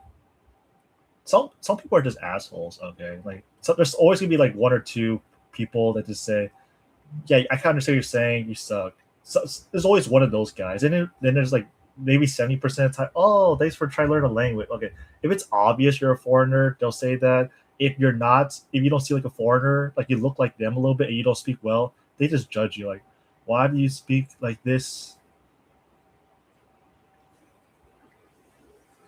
Pourquoi tu parles comme ça? So I try to say a French phrase on Will, like, why do you speak like this? So my methodology is like individual word space, right? It's like a whole different approach, like, okay, different mentality mindset. I target the individual words because each individual words is like a brick to make a castle. You need the bricks or else it's unstable and everything breaks. Well, at least I've tried. Better than none. Exactly. Well, the thing is, most people don't have that mindset. They either say, "Oh man, he didn't understand me. I feel embarrassed." Like, okay, see, if you have really good tolerance for being embarrassed, you're gonna be fine, right? Like those are usually the winners. So fall down, get up, move on, right? Then there's a lot of people that just like, I don't want to learn this language. I feel embarrassed to speaking. So that's like the introverts. Usually the introverts who learn languages. So if you're an extrovert, you're going to be an introvert when you speak languages to start, and then you have to use your extrovertness to carry your foreign language personality to be more extrovert. So like if you're Spanish, you want to speak Spanish, that you're extrovert and you speak Spanish, you're learning Spanish. I mean, when you go to a party, you might feel embarrassed. Like, do I want to say this phrase? Am I going to say it right? See, so you always look up videos like how to turn off your brain, like how to not give a fuck, and then that's literally how you speak. So when you go there, just turn off your brain, just say words, and then you either gonna get to reaction, they just respond to you in your language, or they start speaking in English. So you already know with one of them. English, you don't speak well. The other one, oh, ¿qué pasó? Es un placer conocerte. So, ciao from Italy. Ciao, Nelson. Grazie per tu tempo. Thanks for your time. And this is my first time actually having someone from Italy coming here.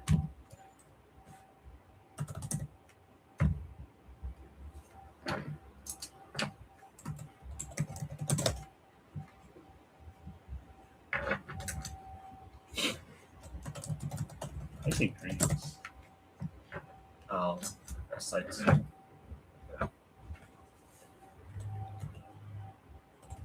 Love me.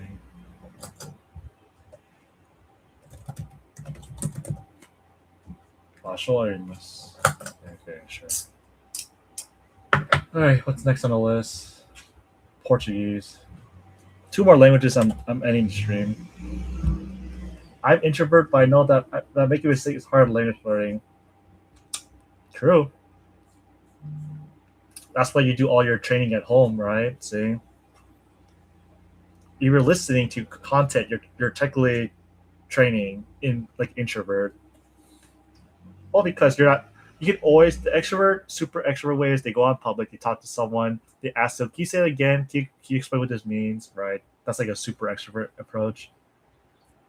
Because I have a friend that says he wants to learn Spanish, but he doesn't want to learn from like audios and stuff like that. He wants to talk to people and learn from them.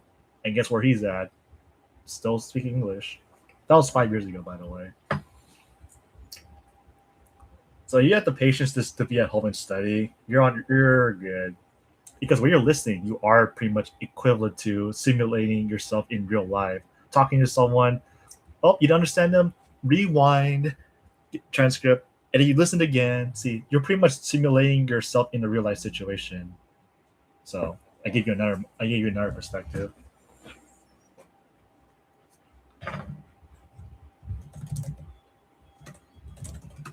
Há muitas perspectivas para cada persona. Each persona.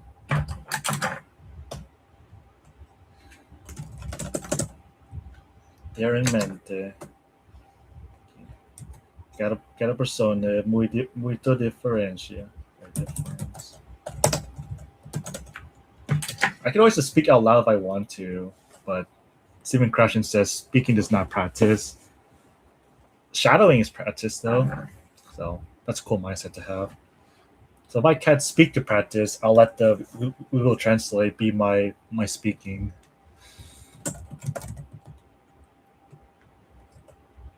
Cidade. Cidade. Cidade é muito large, porque há muita pessoa, né, que lives here. So yeah, like this is literally what my brain is thinking right now. More aqui. I'm just saying it out loud. So my brain is usually quiet. So sorry, I hear a bunch of sound in my head. I just let it talk. I pretend that I'm filming the daylight in practice. It makes you feel better. I recommend you simulate a person sitting across from you at a table. You having a discussion. Like, what would you say if you're sitting in front of someone? See, I like your watch. I don't know. Gosto do seu relógio. Gosto do seu relógio. Oh, I actually said that correctly. That's funny.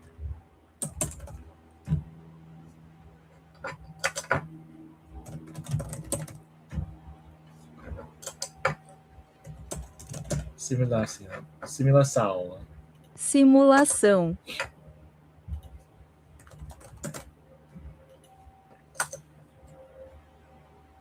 Syrup. My brain thinks syrup. Xarope. Pancakes. Comida muito doce. Food is sweet. A comida é doce. Doce. Okay, sure. Everything. I have Spanish conversion to Portuguese. My brain's all Spanish speaking. It's hard converting.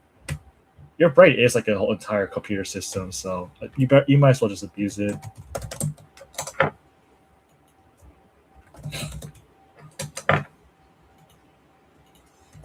Stylish. I should do this more often. Just stream the Google Translate. I think I'll literally speak a lot faster if I just do Google Translate sessions. Like, I should just stream at night and just do literally just Google Translate. The closer I get to 100 Google Translates a day, that's how fast I'll start speaking. Which can go very fast.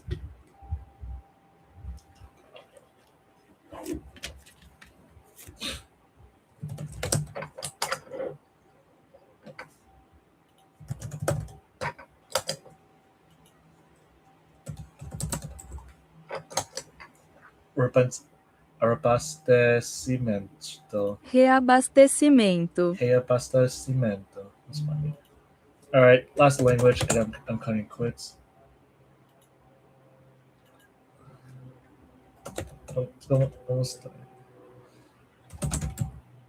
Sto bene.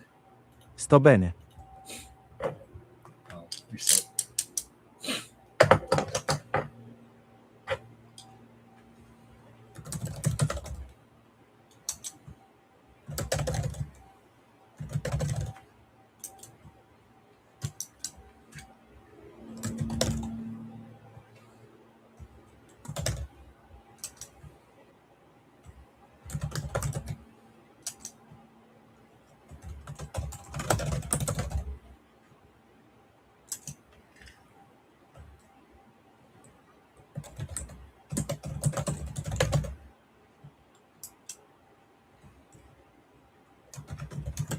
I have a theory. Every language you speak shows you a different version of yourself. Oh, that's not a theory. That's reality. Well, technically, your culture span is expanded for sure. Expression's different. Well, technically, it depends on your level. Your high advanced level in every single language evenly. It's probably gonna be about the same, about similar to your native already. The way you express stuff is different because you're forced to say different words. So. So, for example, you're introverts. You're just gonna be talking like you're gonna have like an introvert mindset. You're speaking a lot as an introvert in a foreign language. You just have high dopamine at that moment, guaranteed. Have you dreamed in our language? Yeah, everyone does. But I usually sleepwalk. So every time I dream, I always speaking, and then my parents usually hear me and say, "Shut up! You stop speaking in a different language," something like that. That was once though. I spoke in Spanish and Chinese. That was different though. This is a long time ago. After that, I don't recall any memories. I generally think it's like a curse to have dream in different languages, just because it just mixes up your entire sleeping cycle. I say messes up.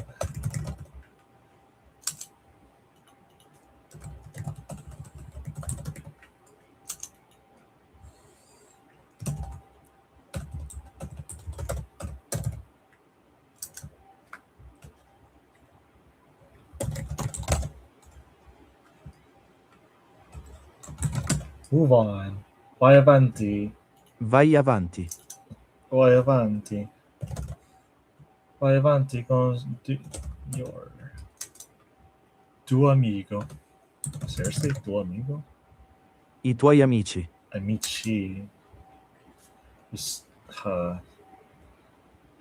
Whew. My brain's like super fried now, though. It's like I'm doing over 100 Google Translate, but they're all split up.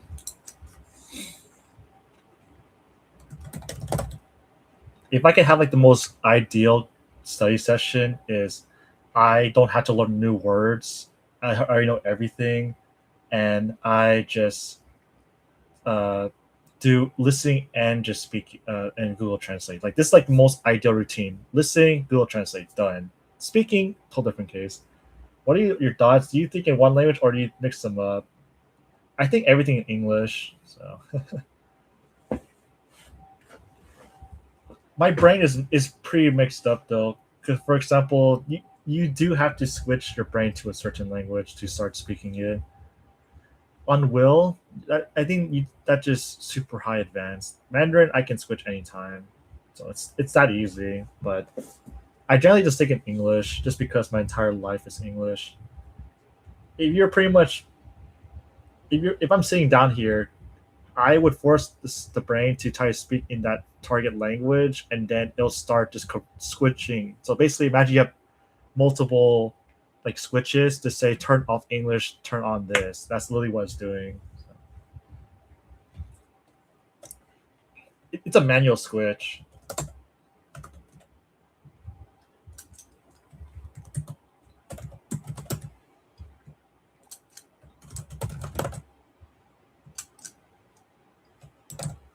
Alright, I'm done. Religion. I like your questions though. I guarantee you're not going to hear these. I guarantee my answer is definitely different from an average person though. I don't think anyone has ever say the way I do it. They usually just, an average person would say, yeah, your personality will be different in each language, more expressive, blah blah. But I just say that, for example, that your way of expressing is depending on your level. If you're high level evenly in all languages, you're literally just going to be like your main mother tongue. You're just going to be expressing it just a little bit different, but your emotions are the same. What are your thoughts? Do you think one language or do you mix them up? An average person would say to that oh, they mix it up all the time. I still think that it's true. They do mix them up though, but technically it's environmental. For example, if I live in America, I'm in English mode. If I'm in an environment that is more Spanish speaking, then your brain is going to be all Spanish. If I'm in Taiwan, I'm going to speak I'm only going to have Mandarin turned on. English is semi off. Every language is turned off. It's all environmental, honestly. Like for example, if I'm in California, there's a whole sector just for Chinatown. The moment I step in Chinatown, that's all Chinese adaptation in my brain. Shoot, now I'm literally in a Chinese mode. Like you're not gonna be in Korean mode when you're in Chinatown, right? That makes no sense. It's like a terrible idea. So because you're in a country. So imagine another case. If I'm in Koreatown in Los Angeles, now my brain is set to Korean mode, but since the country is English speaking, the secondary backup language is English. So that's cool. Good morning. Hey James. How's it going? You caught me at the right time. I'm about to end the stream, so I'm just renting. I'm about to go exercise soon, but I need to go eat. Damn, I'm always too late. No, it's just my schedule's weird. That's all. You're doing fine. I was pretty much renting. James, I don't know if you're here. I was like renting before, but I don't know if did I ever talk to you about like the blurred subtitles thing here? You ever seen like this ability on Language Reactor? Revolutionary. Super revolutionary. This is next level. This is like next level of listening comprehension training. Takes more time, but the concentration and effectiveness is higher. I know. I just found this yesterday. Dude, the gains are a lot higher because this is exactly simulating a real life situation. Like this is the closest you get to real life situation simulation, because I realized that the peripheral vision will catch any existing words and give you hints, because I realized that the brain will help you cheat as much as possible to get through survival mode. I need to try in the morning. Yeah, you gotta realize how hard this is though. Like if it's super hard, that means that's your real level. Dude, I could have done this in the previous. So I literally made the video, and 2 days later, Mike learning Japanese. So basically, the reason I found this is because Mike learns Japanese. Oh, Bijou Mike. You know Bijou Mike, right? Might mention him.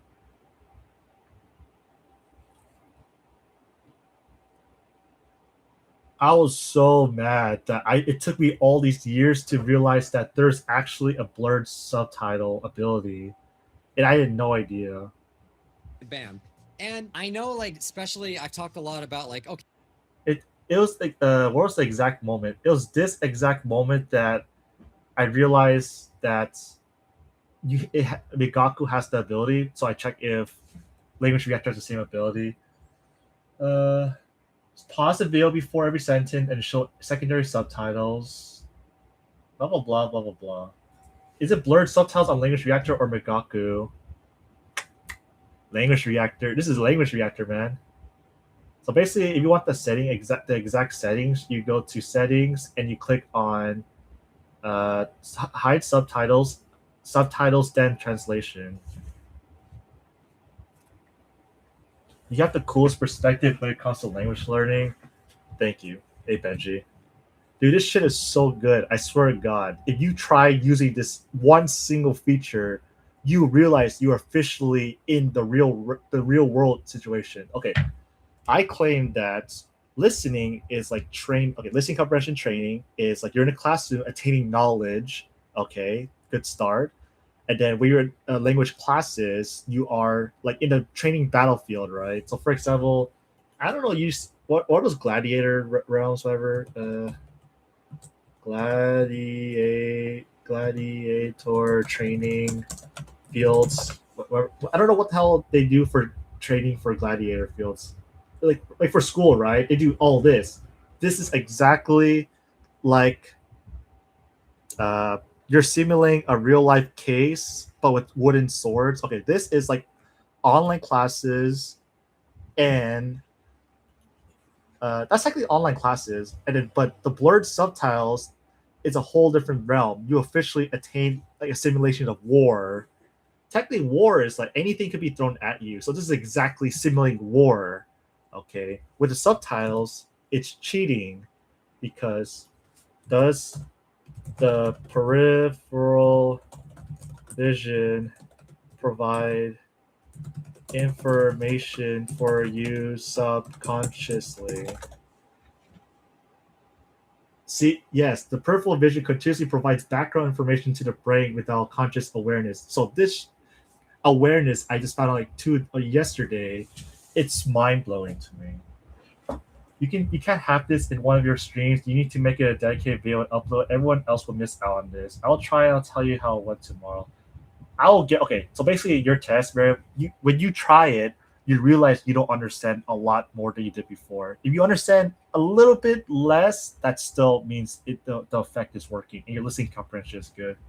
I did for Mandarin, and it's still okay. My Mandarin is not that different. I can pretty much literally just go through the video super fast. So that means I just done a lot of training. because back in the old days, I pretty much didn't have language reactor and I had to do the raw subtitles, but it was at the far bottom, so I couldn't really see it. So I would claim that the blurred subtitles is equivalent to you're simulating war, because war is anything can happen at any time when they talk to you, and you have to prepare to defend yourself. This is the exact simulation of war. Everyone needs to do this, because the moment you have the subtitles, you can press E to reveal the subtitles. This is equivalent to going to war on cheat mode. So, semi cheat mode, because your brain is technically simulating for you, but your enemy in this case is the peripheral vision, which is it's super dumb. Your peripheral vision could continuously get background information to train the brain, conscious awareness, blah blah blah.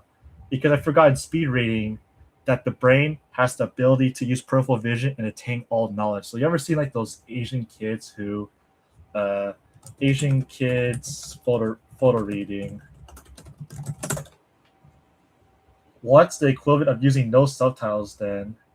It's the same exact thing, because this is exactly the same thing as using no subtitles. This is literally it. So if I remove the subtitles here, like, okay, this and this is the exact same case.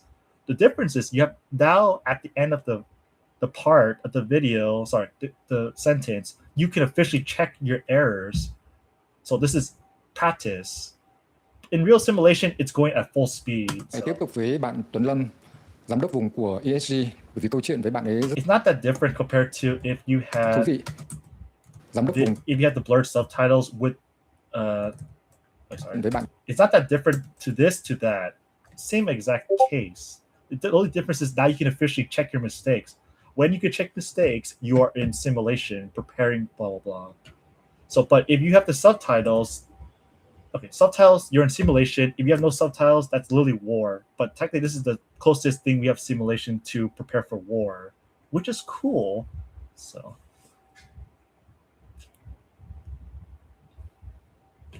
I'm just ranting. I should have been gone.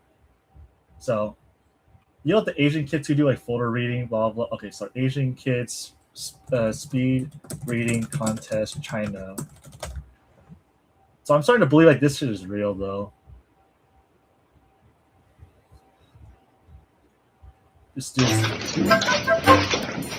So basically, because the peripheral vision can catch up 1 billion.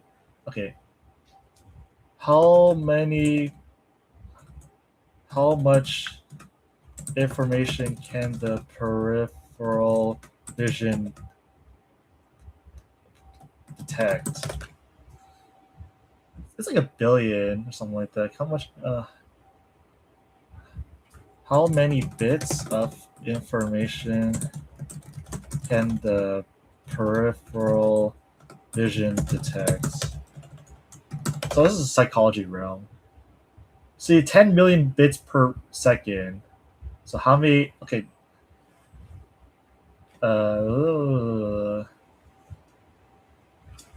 How many bits does the conscious eye can attain per second? 10 to 50. Okay. Look at this number. 10 to 50 bits per second. Conscious mode. Subconscious 10 million. So it's literally cheat. It's literally cheating. It's fucking cheating, man. So basically, like this. Okay, people don't believe it. To me, I believe it. I actually have the book about it, by the way. I can show you right now.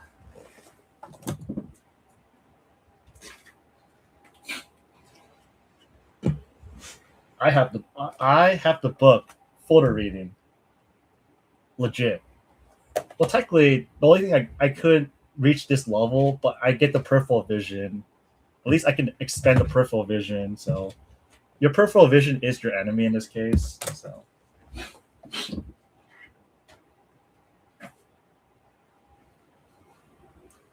I guess like the real question is, how can you block your peripheral vision and not cheat before you see the subtitles? So the blurriness can deceive the peripheral vision.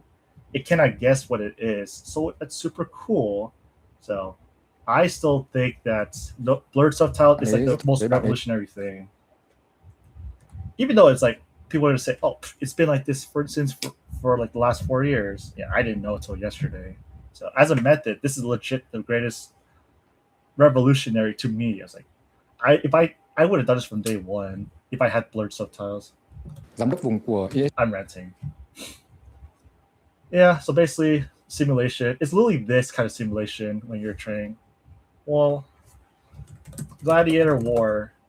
It's literally equivalent to you're going to war and then you can resurrect any time to come back. Like if you die, so for example, this is like super exaggerated. So if I hear this, Bởi vì câu chuyện với if I didn't understand this phrase, is equivalent to me dying in war, and then the thing is I can go back in time and do it again with subtitles. So it's literally me preparing for the exact moment if it ever happens in the future.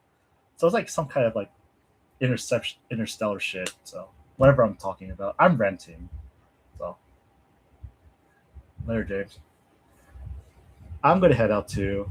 I gotta go eat and dip. So thank you, everyone. I'm gonna call it quits. About dying war and being able to resurrect yourself. It's true. Like when you think about it, you can come back, do it again, right? Do it again, do it again, do it again, do it again as much as you want. So okay. All right, thanks everyone. I'm calling quits. Peace.